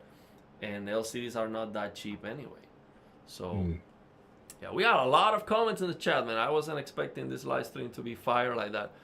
Thank you all for stopping by today. So yeah, man, can you guys see the chat? If you want to highlight any comments, just let me know. I am going through. It's very hard for us to see the chat because I have to watch it through YouTube on the side, so it's kind of a bit hard to keep track of. I'm looking at the chat from YouTube. Well, we'll improve it for next time. I mean, this is like a weird setup we did quickly here. So yeah, I was missing honestly the Saturday live streams. Me too. So yeah, we'll try to get back on track with the live streams. I've been busy, but now I'm gonna go on vacation, so you're gonna see a lot of live streams. Nice. You guys are free to join anytime you want. So let's let's just answer some comments. See what we got here. So this is one thing I want to comment when it comes to the TV reviewers and all that stuff. They never bring up the fact that with these Samsung TVs you can get sometimes more than what you pay for. You can basically overclock them, and I don't know why. I think it is not. I think this should not be a secret, and it should not be something that you're not supposed to do or that is illegal or something. I bought the TV; it's mine. If I want to avoid a warranty, that's up to me. It's my TV. So I don't think that should even void the warranty either. But let's say it does, don't care. So these TV reviewers, when they talk about the numbers and how bright the TVs are and they compare them with each other, they never go into the service menu of the Samsung and they remove the dimming and remove all the stuff that you can do. Because once you do that, I think the gap goes even further. For example, I cannot understand. Let's talk about the TV shootout, Vincent and the Value Electronics, because I think we didn't have a chance to talk about that before. So I think, see, I just watched the TV shootout from Vincent, okay? At the end of the video, so yeah, the Sony wins again, Bravia 8 Mark II. At the end of the video, he mentions that the TV has dimming, that it is a problem. When you're watching sports, you have a logo on the screen, you're gonna start dimming, so the brightness goes down, and you cannot turn it off, not even if you go to the service menu, so it's a big problem. And then on top of that, the brightness of the TV is not even close to the competition. So how are you gonna tell me that is the best TV? So those two things cannot go together. You cannot be the dimmest TV that has dimming that you cannot fix and be the best. It just doesn't compile. So I see a big problem with the TV shootouts because they are comparing these TVs on accurate SDR. They should not be doing that. And the reason is all these TVs can do accurate HDR. So let me exaggerate my point here so you understand what I'm referring to. Let's say we're going to compare the Bravia 8 Mark II on SDR with a TV from 2050. Okay, we'll talk about many years later. We have a TV that is like crazy bright, 10,000 nits. It's just an absolute monster. But if you compare SDR, you can actually do it because the Bravia 8 Mark II can do SDR with no problem. Now you're gonna tell me that the Bravia 8 Mark II is gonna win that comparison because maybe it's 0.00 something more accurate or whatever. That doesn't make any sense. You cannot compare those two TVs. They are not even on the same realm. So it just blows my mind that they are competing these TVs to see which one is better on SDR. That should be out of the conversation completely. Now you might think, well, near black is very important, and when you compare SDR, you can compare near black. Well, you can compare near black on HDR too, so it's not necessary to do that SDR comparison. That's my point, and I think there's no arguing with that. If you tell me you're gonna compare them on SDR, I'm gonna tell you, well, why don't you compare your Bravia 8 Mark II 20 years later with a much more capable TV? That comparison doesn't make any sense, and that's what they're doing. It's not a the lot whole of content story, but they're a lot doing of that. content is still in SDR though, you know, and like I think from Vincent's perspective and others is that like, hey, if you are watching SDR, can this actually do it accurately, you know? And I think at the end of the day, pretty much every TV out there for the most part, you can get it calibrated in SDR and it'll be pretty accurate or dead accurate. So Yeah. I think that it's probably a foregone conclusion. I think Ariel is what you're probably, you know, I think you're saying is like, hey, they should do SDR fine. They've been able to do it. The guy behind me right here can do SDR just fine, and that's a 20-year-old TV almost. So it's like, you know, it's really HDRs where really differs. You know, Exactly. that Sony cannot get the bright highlights of the Samsungs or even the LGs. But the reason why I feel so strong about it is it's a competition to choose the best. Okay, you cannot tell me this TV is the best because it's better at doing something that that all TVs can do. You know, it doesn't make sense because it's a marketing. Once you crown this is the king of TVs, it's a marketing thing that these companies can use to basically imply the king of TV is the best TV. And it is not. They change the name then. Okay, I don't know how you're gonna call that, which is the most accurate TV after calibration or something like that. But when people buy the king of TVs, they are expecting that means that's the best TV. Not everyone's gonna know, specifically why they were granted that title. So I think it is misleading. It doesn't make any sense, and they should stop doing that. They have to completely eliminate SDR from the competition. It doesn't make any sense. Again, the example is, think about a 10,000 nit full screen TV and compare that in SDR with a Bravia 8 Mark II. That doesn't make any sense. Why would you do that? It's like comparing a Lamborghini with a consumer car, driving at 30 miles an hour, because most of the time people have to drive at 30 miles an hour because they're going to be stuck in traffic or something. Yes, That's a great analogy, actually. I appreciate that. But you don't buy a Lamborghini because it's good at 30 miles an hour. You get what I'm saying? Like, it doesn't make any sense to do that comparison. No, I get you. Yeah. So, I think that's my take on the shootout. But let me know, Adam, what do you think about the TV shootout? Have you seen the results, what they are evaluating, the way they're doing? Do you have anything to... Yeah, it's interesting. I actually have seen it. One thing I wish they would do is LCD TVs, do an LCD TV shootout, because they're only focusing on the high end. And that's something I'm actually planning on doing, hopefully with Marcus. I'm going to get a TCL sample, a Hisense sample, and a couple of other brands, and kind of just do it less scientific, but just have a bit of fun with it. But sorry, I kind of went off track there. But yeah, I agree, and that's a great analogy, just like Luke said. It's tricky, man, but I always just say, but the difference between, say, the winner and the loser and everything in between is so small. You know what I mean? And then people kick on about, oh my God, it's night and day. That's why I hate that phrase. But yeah, when you're at the top 95% of TVs, you're talking single digit or sometimes less differences in between them, and everyone just makes such a big deal over that, which frustrates me. And you can see that reflected in the comments. A lot of people have very strong opinions, which is great. I love that about the community. But yeah, it is interesting. But that was a fantastic analogy, man. I think you nailed it. Yeah, and the thing is, I don't even want to see... I understand most of the content as SDR. People buy their TV, they're going to watch all the content and all of that. but you don't spend more money. So most people who buy, these TVs, they already have a TV, right? So if you buy a new one, it's either to get a bigger one or a better one. So you don't get a better TV to restrict the capabilities of the TV, because then you don't see what you what you purchase. Like I have my S9DD now. Let's say I get it down to 100 nits, and then I get the S95F. Why did I buy the S95F if I just gonna use 100 nits?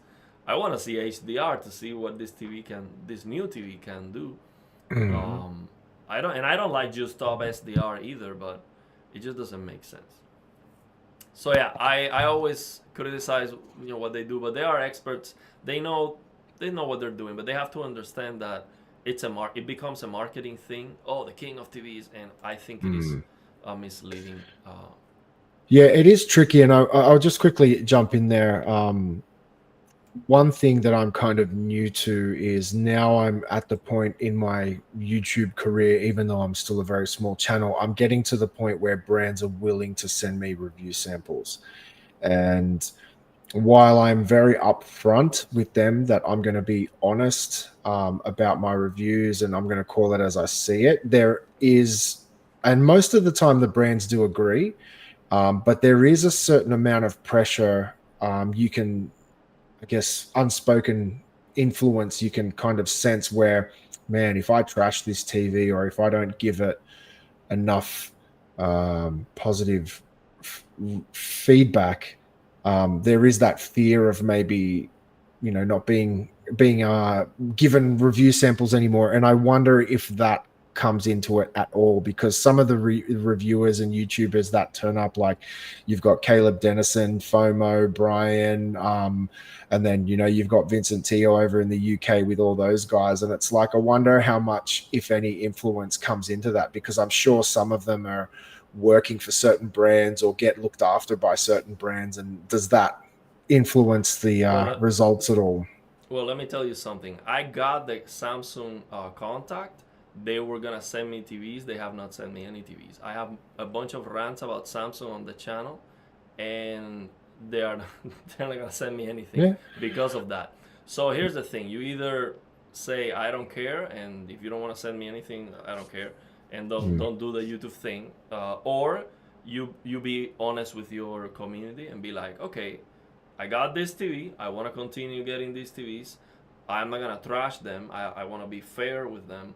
If I see that something is terribly wrong with them, instead of making a video and complaining about it, I'm going to reach out to the company and say, hey, I see this problem. Maybe they're going to fix it or address it in some way so I can explain to you what's going on.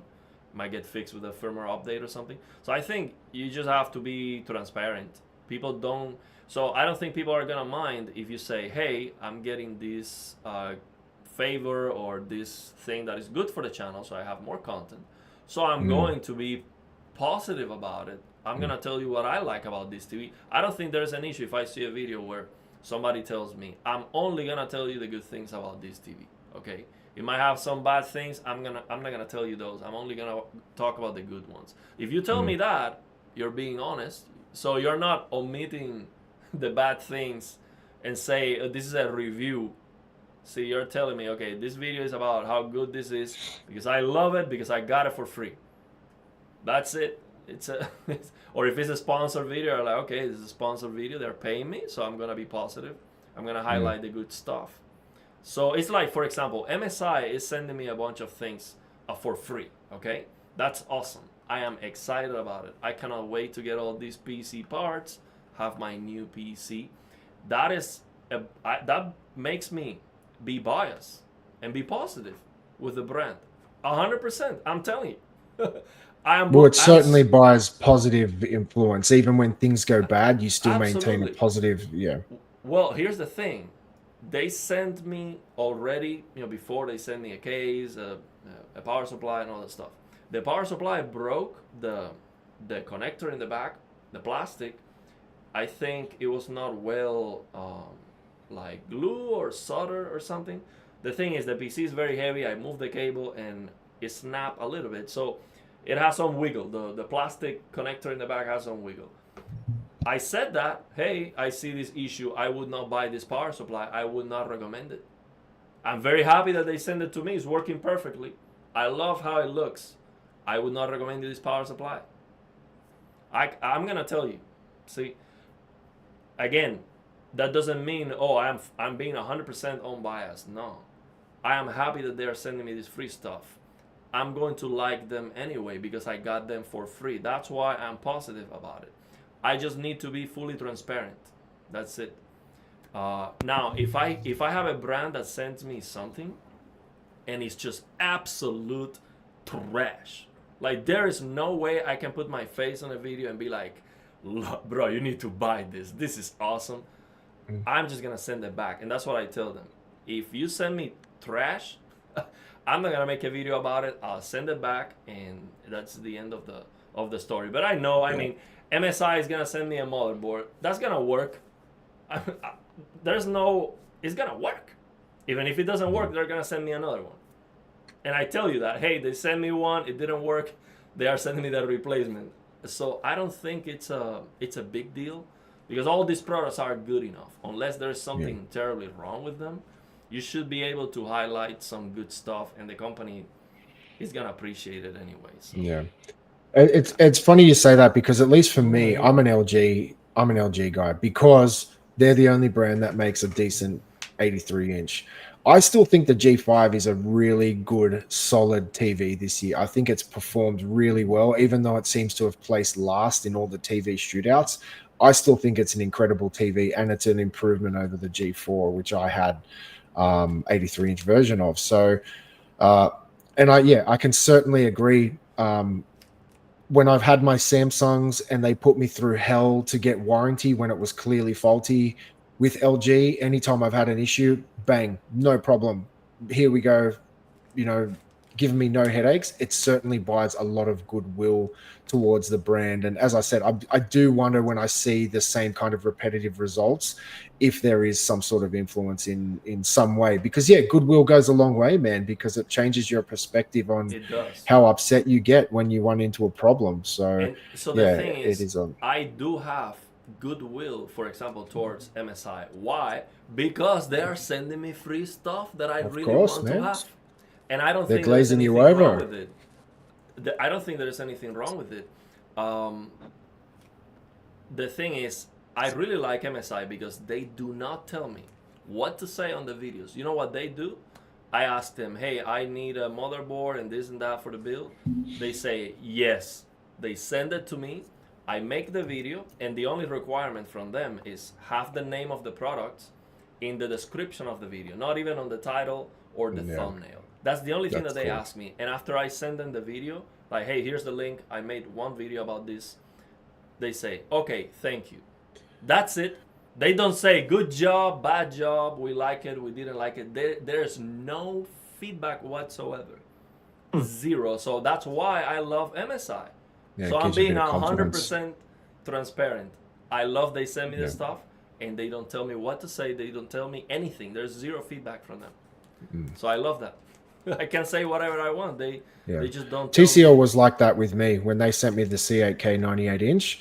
They basically, I just said to them, look, if you're going to send it to me, before you do, I'm going to be honest. And they were like, no problem. I sent them the video I've created, which I haven't published yet, and they were like, cool. The only thing they asked was just to get a few terms. I said correct, but even all the negatives that I mentioned, they had no problem. And I was like, man, that shows you the company has a lot of confidence in their products. Like, they know they're not sending out junk. So yeah, I agree with you, man. But just quickly, I do have to jet in a moment. I think Luke does too. So I thought if we want to quickly wrap up any final ones. Yeah, I'm gonna just try to read some of the comments that I missed, and then I will call it a day. So thank you very much, for coming on the stream. This was a great stream. We had like 50 consistently throughout the stream. Yeah, a lot of comments, a lot of interactions. So this was very good. So yeah, man, have a good one. Good luck with your new family, Adam. Thanks, man. Luke, enjoy your new PC. Thank you very much for joining. Different goals. Yeah. So I'll be building my new PC too. So I'll be doing that this week. So yeah, man, you guys take care. Have a good one. Yeah, and awesome. We'll do it again one of these days. Yeah, I'd like to. Me Yeah, too. just quickly, Luke. I just met Luke for the first time here, so Luke, really nice to meet you. Hopefully we Pleasure. can, yeah, hopefully we can do some more streams again. Ariel, we Definitely. need to do these more often. So, if you, Luke, and I can maybe Yeah, strike up some let's do sort it. of regular thing, I'd be very keen to do that. But yeah, thank you everyone Yeah, for the thank you, man. great comments and the community. So I'll be jumping out here, but yeah, until next time, thank you everyone. Take care, guys. Take You take care. care. So Bye let bye. me, yeah, bye, man. Take care. So let me get myself, make myself big here, and let me. So I'm gonna read some of the comments before we finish the stream. Let me.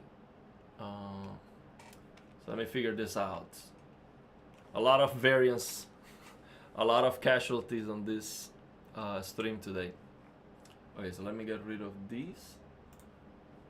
Boom.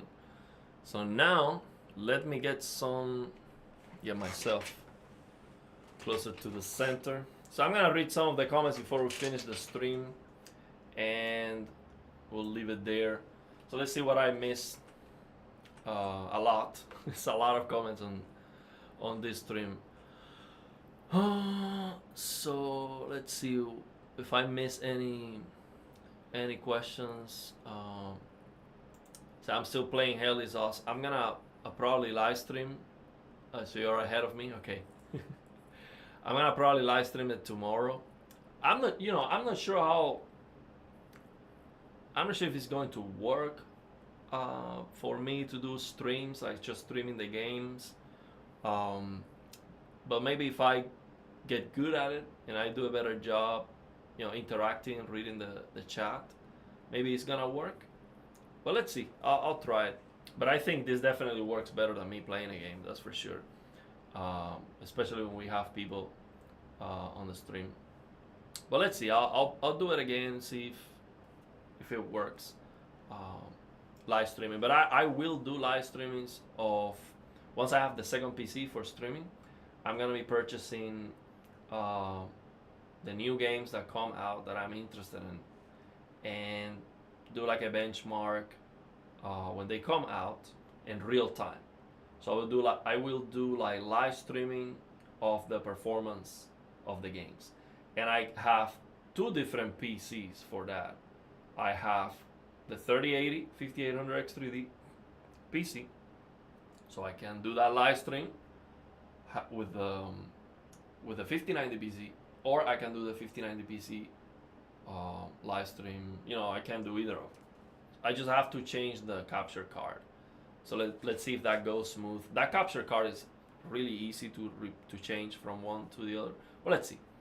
But mainly the 5090 PC just to see how good the games are running.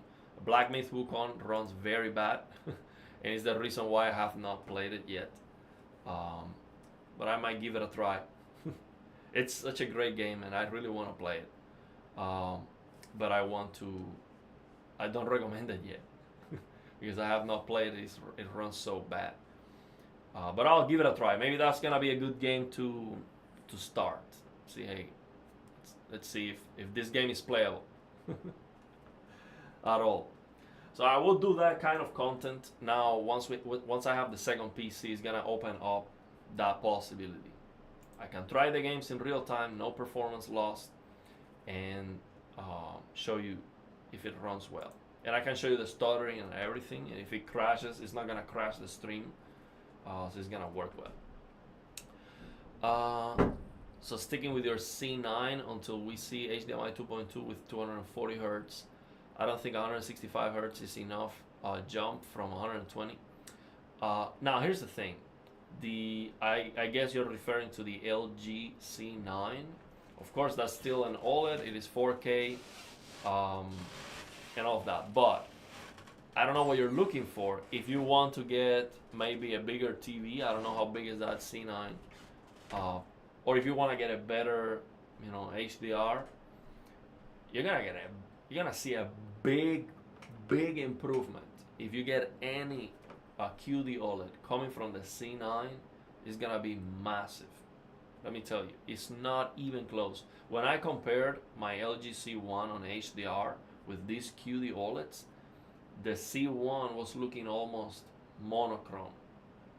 Now, when it comes to the motion improvement from 120 hertz to 165, it should be good, but it's not gonna be like mind blowing. Now, the thing is, let's say you get your 240 hertz display, you need 240 FPS to see that anyway. So if you're getting 165 FPS in your games, it doesn't matter if you have a 240 hertz display. So I think, you know, reconsider that. If you want to get something better from the C9, you can definitely see a huge improvement right now. And the HDMI 2.2 is not gonna be like, yes, you have no DSC, but that's not a big problem anymore, especially with the 5000 series GPUs. It's not a big problem. Yeah, I just watched the Gamers Nexus video in lossless scaling right before this stream. I think he did a great job as always. You know, I was a big fan of frame generation in general until I got the 5090, and now I don't want to use it anymore. But I have to use frame generation even with the 5090 because the games are so slow sometimes. The performance is so bad. So yeah, it is what it is. You have to use it, unfortunately. But yeah, I don't want to, and definitely I don't want to have to use lossless scaling. I don't want to see any defects, basically. So for me, gaming is, so for me to be able to play the game and enjoy, I much rather have no distractions, no ugliness, no things that stand out, than to have, you know, ray tracing, path tracing, all that stuff. I much rather have no defects, basically.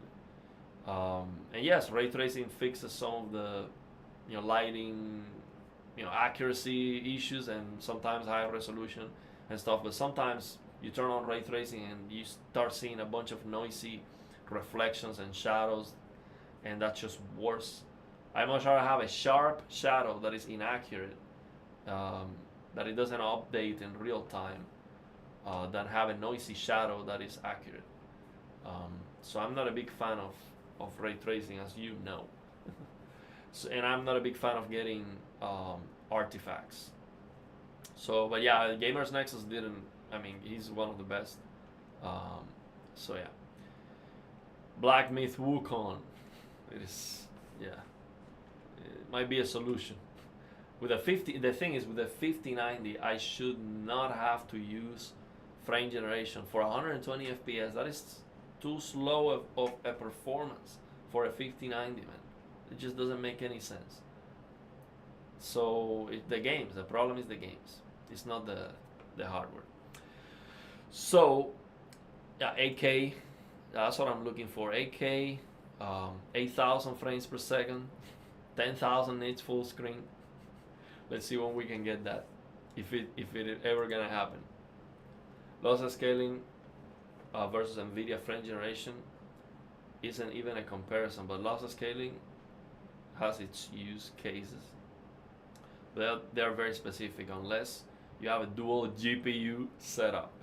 Yeah, George got a 3050 dual as a secondary GPU with his 5090 for PhysX and for frame generation. I think that is definitely the most interesting thing about lossless scaling.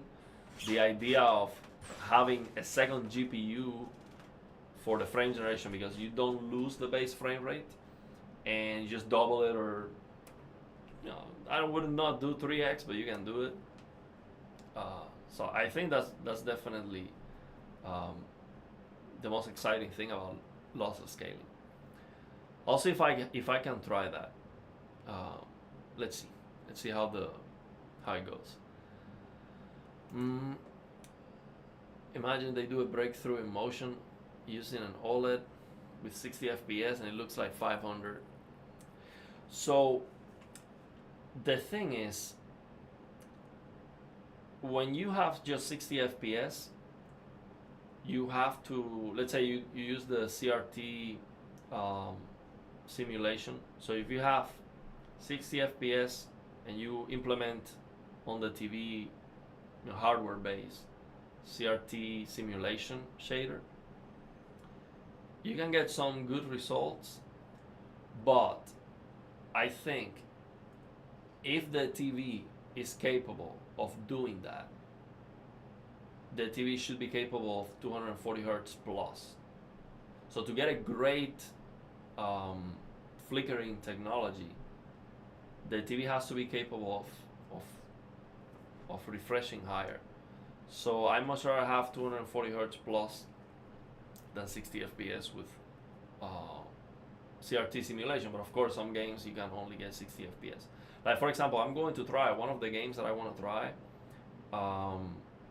Is I want to see how is Tears of the Kingdom, which by the way, Gamers Nexus didn't want to show that working with loss scaling because of Nintendo and all that. I love to crap all over Nintendo and to show Tears of the Kingdom. I would love to show that as the main game. Like when I do the video, I upgraded my PC and I'm showing you a new game, Tears of the Kingdom. Look how good this game runs on my PC. It is so much better than Nintendo Switch. I mean, it's not even close. I would love to crap all over Nintendo with that one. So yeah, all you can get is 60 FPS even with a 9800 X3D. So I think loss scaling makes sense, or Samsung Game Motion Plus or whatever, Nvidia Smooth Frame, see if it works. So yeah. So that's what I was talking about. Second GPU for the fake frames with lossless scaling, it works. We love to crap on Nintendo. That's one of my favorite kind of videos. Hopefully we don't get in trouble for it, but I love to do that. I don't think we're big enough for Nintendo to care about that, but I don't think they can do anything. As long as I don't share the links for people to get the games, they cannot do anything. Because I just have the game on my, showing on my PC working, and that's it. They cannot do anything about it. So, yeah. So man, let's leave it there. I think this, let's see how long this stream is, 111 minutes. So let's leave it there. Let's see if I missed something. No, Bravia 9, so I'm sorry. Bravia 9 is not even close to OLED. I'm sorry. There's no mini LED that will ever be close to OLED. Okay. It can happen. So you need like, I don't know, insane amount of dimming zones. Okay, a lot more than what we have right now. And still, it's not gonna beat OLED. So the Bravia 9 in comparison with QD OLED is not even close. Okay. Not even close. Just more full screen brightness, that's it. So it's not a bad TV, but the price for the money, you get a QD OLED. It's a no-brainer. The QD OLEDs are so cheap in comparison with the Bravia 9. The Bravia 9 is just a nonsense buy, in my opinion. It's complete nonsense to buy the Bravia 9 mini LED over a QD OLED. I wouldn't say it's a garbage TV, but the price.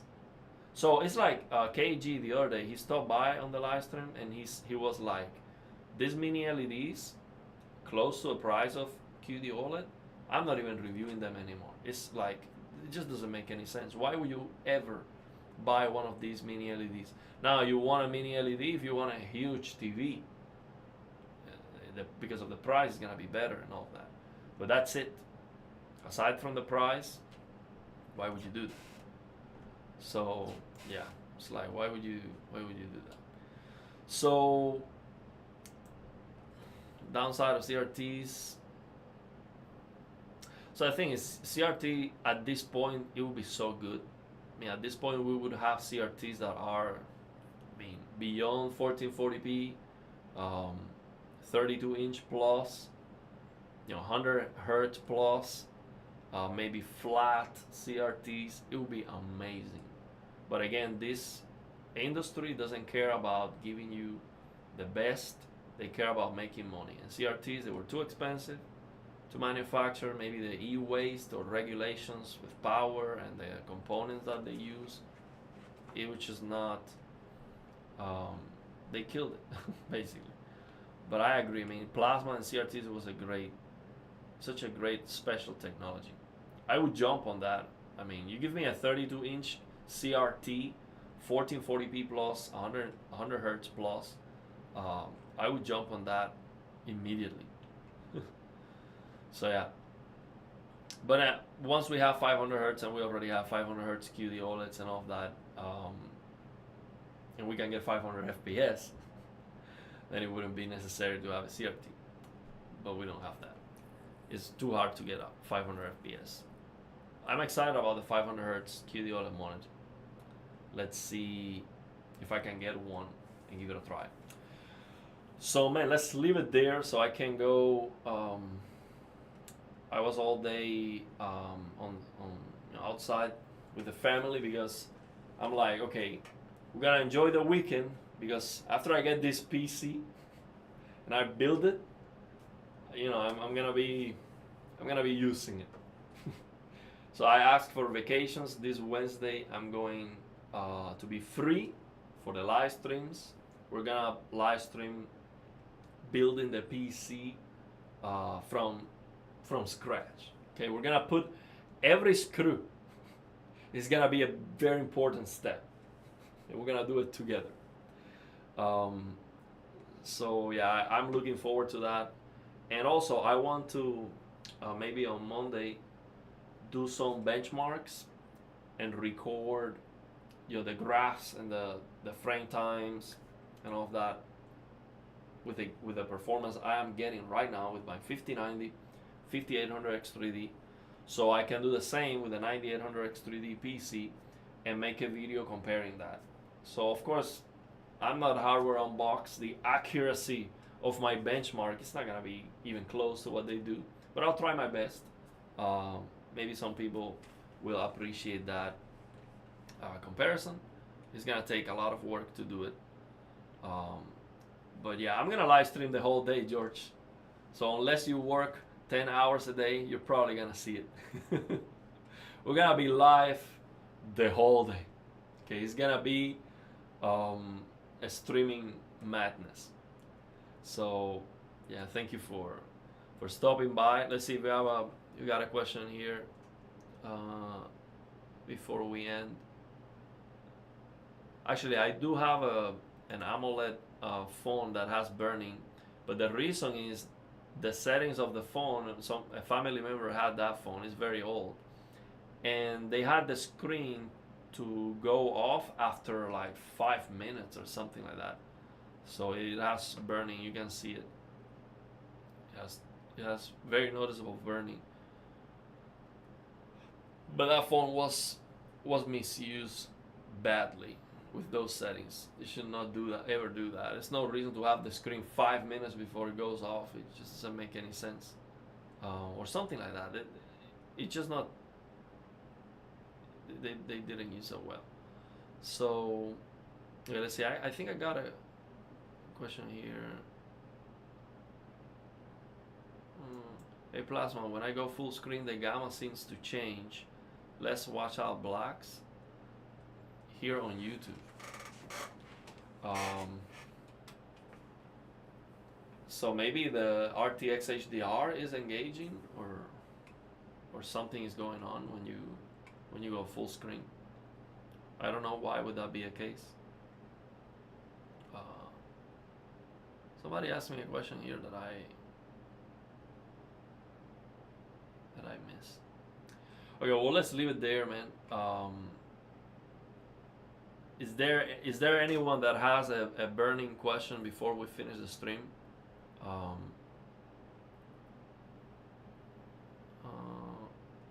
me see.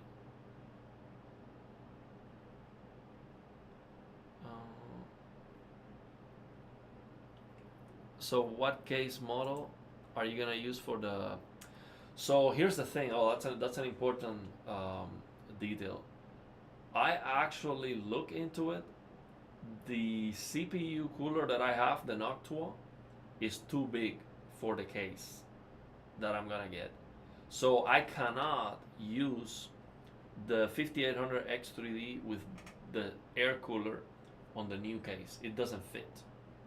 It fits on this one by a hair. I mean, not a hair. It's like 5 millimeters.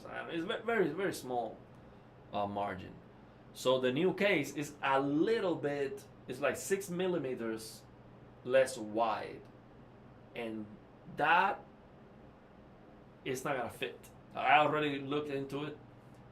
The air cooler that I have is not gonna fit because of the fans.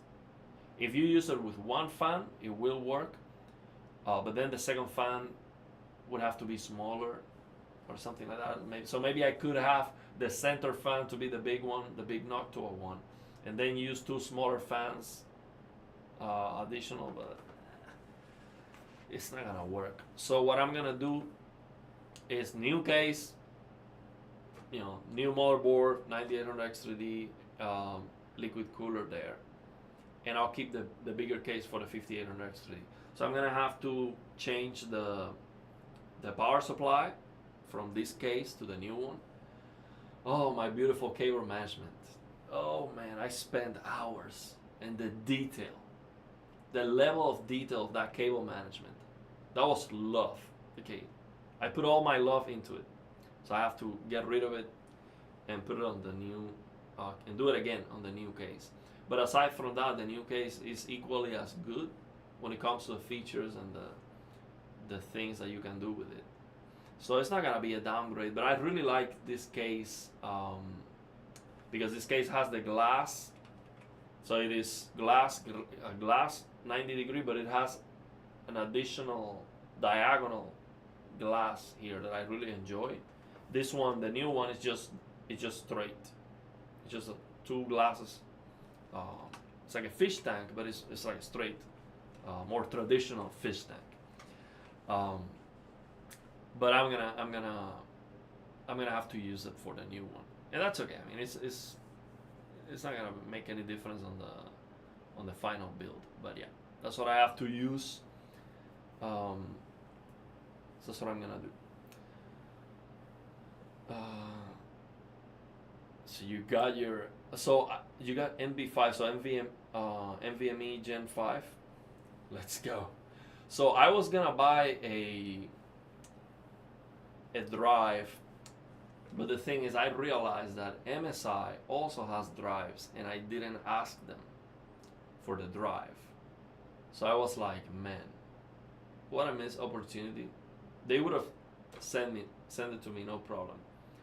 But after they ship all the stuff, I was not gonna be like, oh, can you send me now? Because you missed the opportunity of shipping everything together. So I was like, man, I'm not gonna ask them to just deliver that single thing, just for that. So I'm like, okay, I'm not gonna buy it either, because it doesn't make sense. If they can send it to me, and I miss that opportunity, I'm not gonna buy it either. So I'm gonna use the one that I have and be happy with it.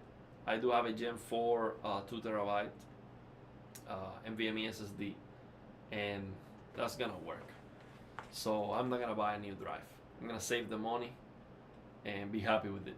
I don't need to have the absolute best. I'm happy either way. So it's gonna work. It's gonna work. Also, I was looking at the NVMe SSDs that MSI has, Gen 5. They were like $300-400. Like that's a big. That's a lot of money, and I don't need it. See, so the thing is, I don't like to ask for things that I don't need, because I think it is, I don't know, I don't want to abuse. See, so my relationship with MSI right now is just so perfect. I don't want to abuse or ruin it, or I ask you for the product, you send it to me, that's it. I can say whatever I want. That is so perfect. I don't want to start asking them too much, because If I ask them too much, then they might be like, okay, well, you have to do, you have to now do this, or I don't know. Maybe they will never do that, but I don't want to risk it for them to ask me like, hey, we're gonna send you the drive, but now we want you to do like a sponsor, dedicated video or something. I don't know. I'm gonna do dedicated videos anyway, but I don't know. I just didn't wanna. I didn't want to ask it because I forgot about asking them for the drive. So yeah, Gen 5 is are very expensive. So yeah, I think we have to be smart too. It's not only like it's not a morality thing. You see, MSI is sending me all this stuff for free, but the payment is I make the videos, right? But if I start like, hey, send me, for example, no, I want this specific, motherboard or this specific thing, that is no longer responding to what they want to do. Because, for example, the motherboard that they are sending me is actually fairly new. It is a new product that they are introducing to the market. Actually, I saw the latest Linus Tech Tip video was advertising. Did you know that on Facebook and Twitter, about a quarter of the posts you see are ads? I'm serious. Go ahead and check for yourself. So this is what they want me to have, because this is the new product that they are bringing to the market, and this is what they want to send me. So now, if I am like, oh no, I want the godlike motherboard who nobody's gonna buy because it's $1,100, that is not convenient for them. They are not interested maybe in advertising to people or use my content to showcase a $1,100 motherboard that no one's gonna buy. See, so if that's the motherboard that they want to send me and it works for me, why would I be like, no, I want the godlike? It doesn't make any sense. Same with the case. So the products that they are sending me is specifically what they want YouTubers to be talking about right now, because it's their new product. Is it like on their strategy for marketing? So Dude, I think I got. That's why I think we have to be smart about it. Let me show you this. This is the motherboard. I was surprised to see it. This is the motherboard that Linus advertised in the last video. No, was it the last video or the previous one? Maybe the previous one. Oh yeah, this one, the previous one. So I was like, man, this is my motherboard, and so it seems like MSI is right now campaigning for that motherboard because it's brand new, or because that's what they want. Let me see, when is the ad break? See if I can find it.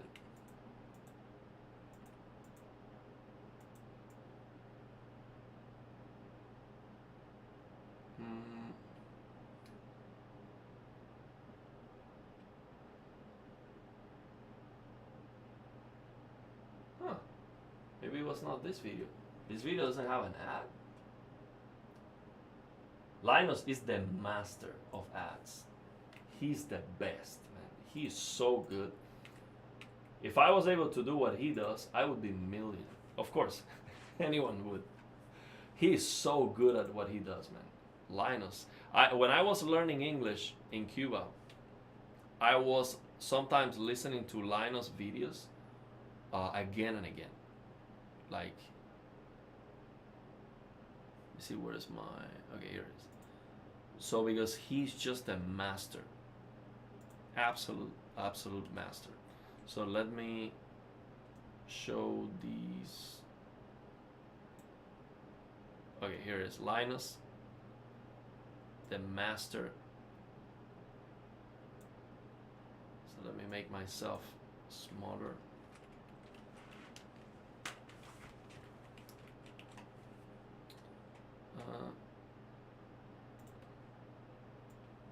Okay, here it is. So this is the motherboard he showed on the last video. AMD CPUs, DDR5, and a slew of unique. Motherboard has bells. MSI's Mag B8.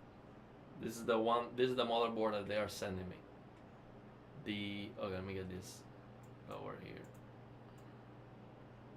This one, the MAG B850 Tomahawk Max Wi-Fi. This is what MSI is sending me.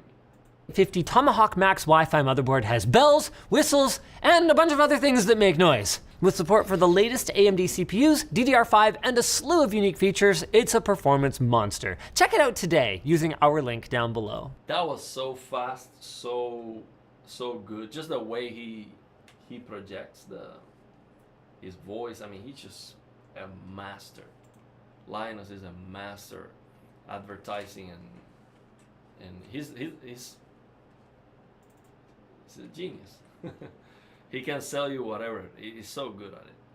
So yeah, that's the motherboard that MSI is sending me, and this video is from 2 days ago. So this is the moment.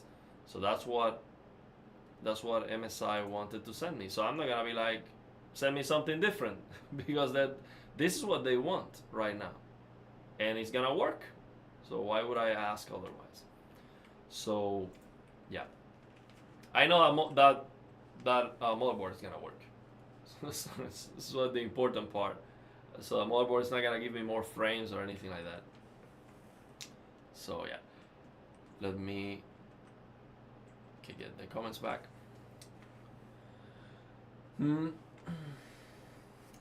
Okay, so I'm gonna read some final comments and then we'll leave it there. Okay, let's see. My 120mm fan sits flat to the edge of my D15, 5mm space to the RAM, but I don't have tall RAM. I have a low profile RAM too, but 120mm. Oh, I see what you're saying.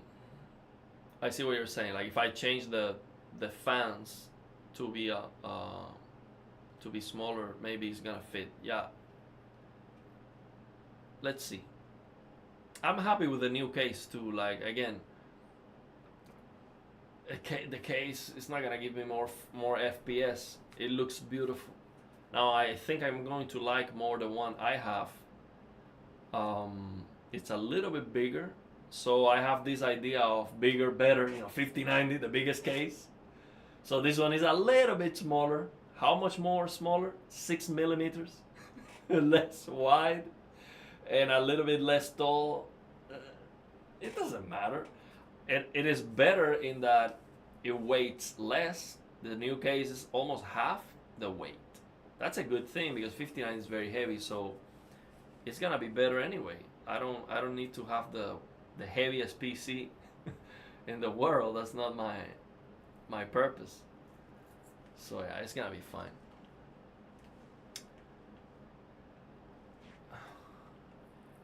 Yeah, so when it comes to plasmas now, I'm going to be more careful and not generalize, because I got a 1080p plasma from 2008 Panasonic that is so bad, man. This plasma is trash, man. So bad. I'm gonna get rid of it. I haven't had time to put it on Craigslist and just to get rid of it. It's garbage. It is so bad. The picture quality is like calibration is broken for some reason. So not all plasmas are the same, of course. Not all. You have to get a good one, but if you get a good one, plasma is great. So the CPU cooler that I got, let me see if I remember the name. It was the let me see if I can find it here to show you. It has an LCD screen.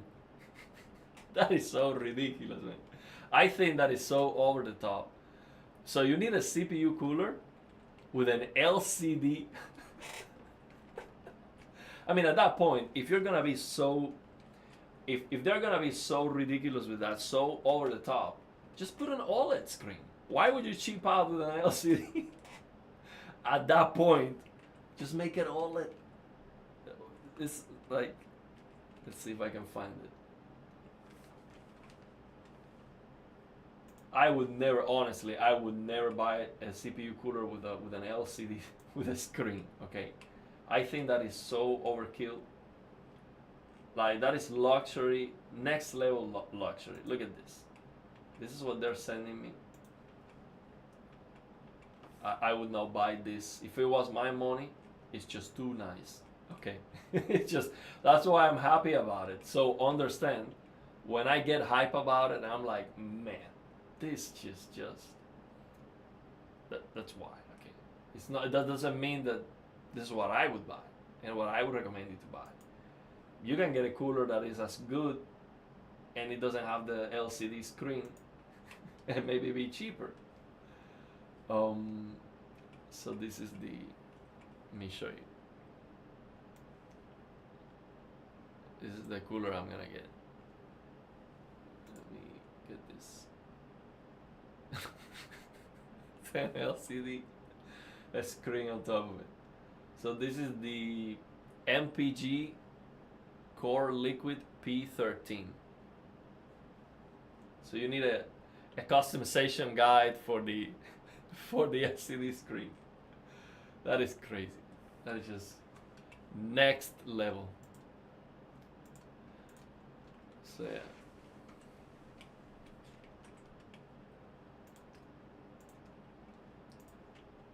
Let's see what we got. The let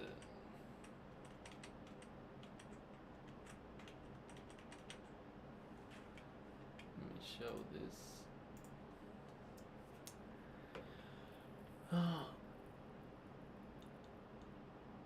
Okay, so so that was the cooler. So the case is the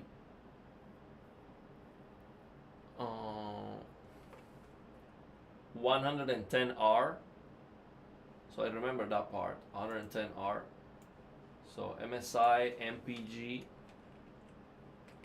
or MAG, 110R. 110. I'll tell you right now. Man, I really need to get the batteries for this keyboard. Okay, 110 R Pano PC. This is the one. I'll show you.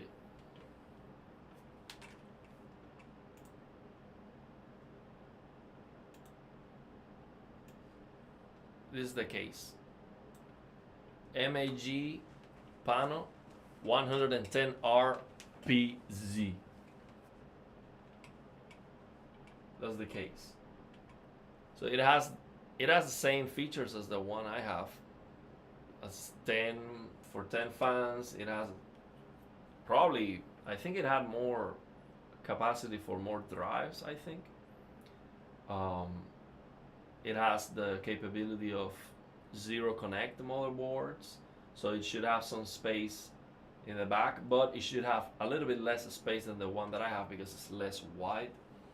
But I mean, this is gonna work great. Now, one thing I want to know about this case is if I can get rid of the front panel as easy as the side panel, because if that's the case, it's gonna be so much better for cleaning, or maybe in the future if I need to swap the GPU to do it easier. So because mine, the one I have right now, to get rid of the front panel is a lot harder because it has this diagonal panel here. So it's I would not remove the front panel back and forth, but this one maybe it is easier to do that. So I'll see if that's the case. It would be great. But yeah.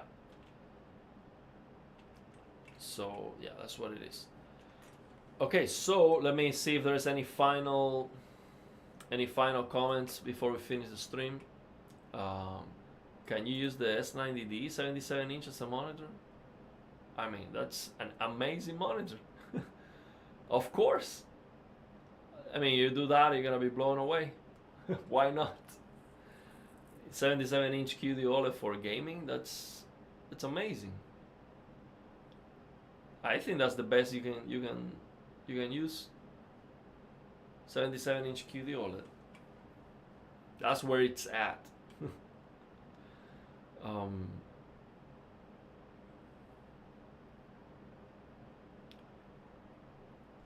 Okay, see. I just watched the Digital Foundry's video with the FW900.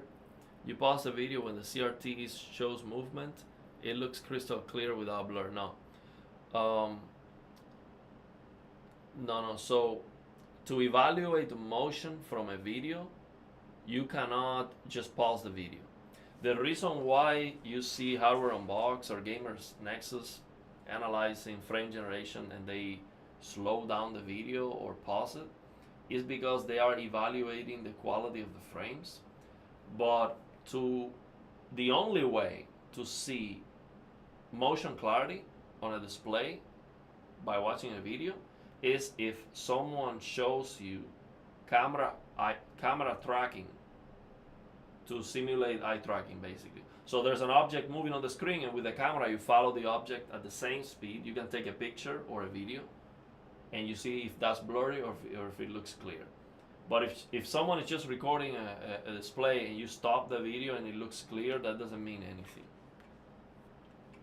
That doesn't have anything to do with the motion clarity. So yeah.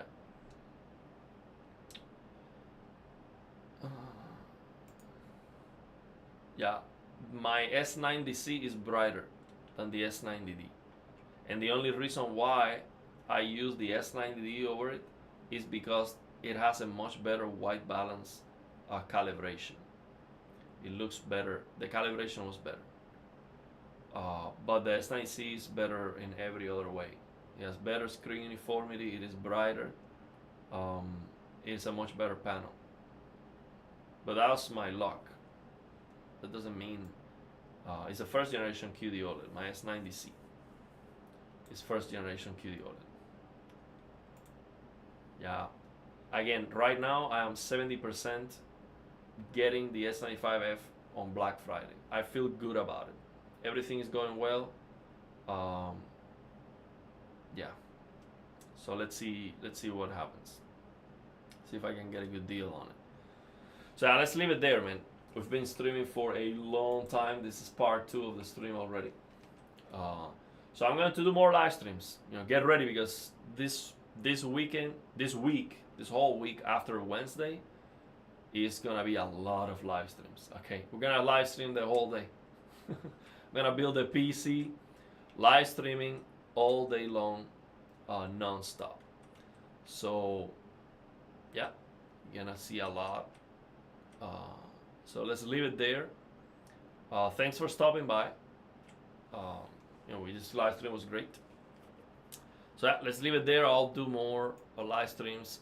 Maybe if I do another one before Wednesday, it's gonna be maybe playing Hell Is Us, and we can have a chat too. So let's leave it there, man. Thanks for stopping by.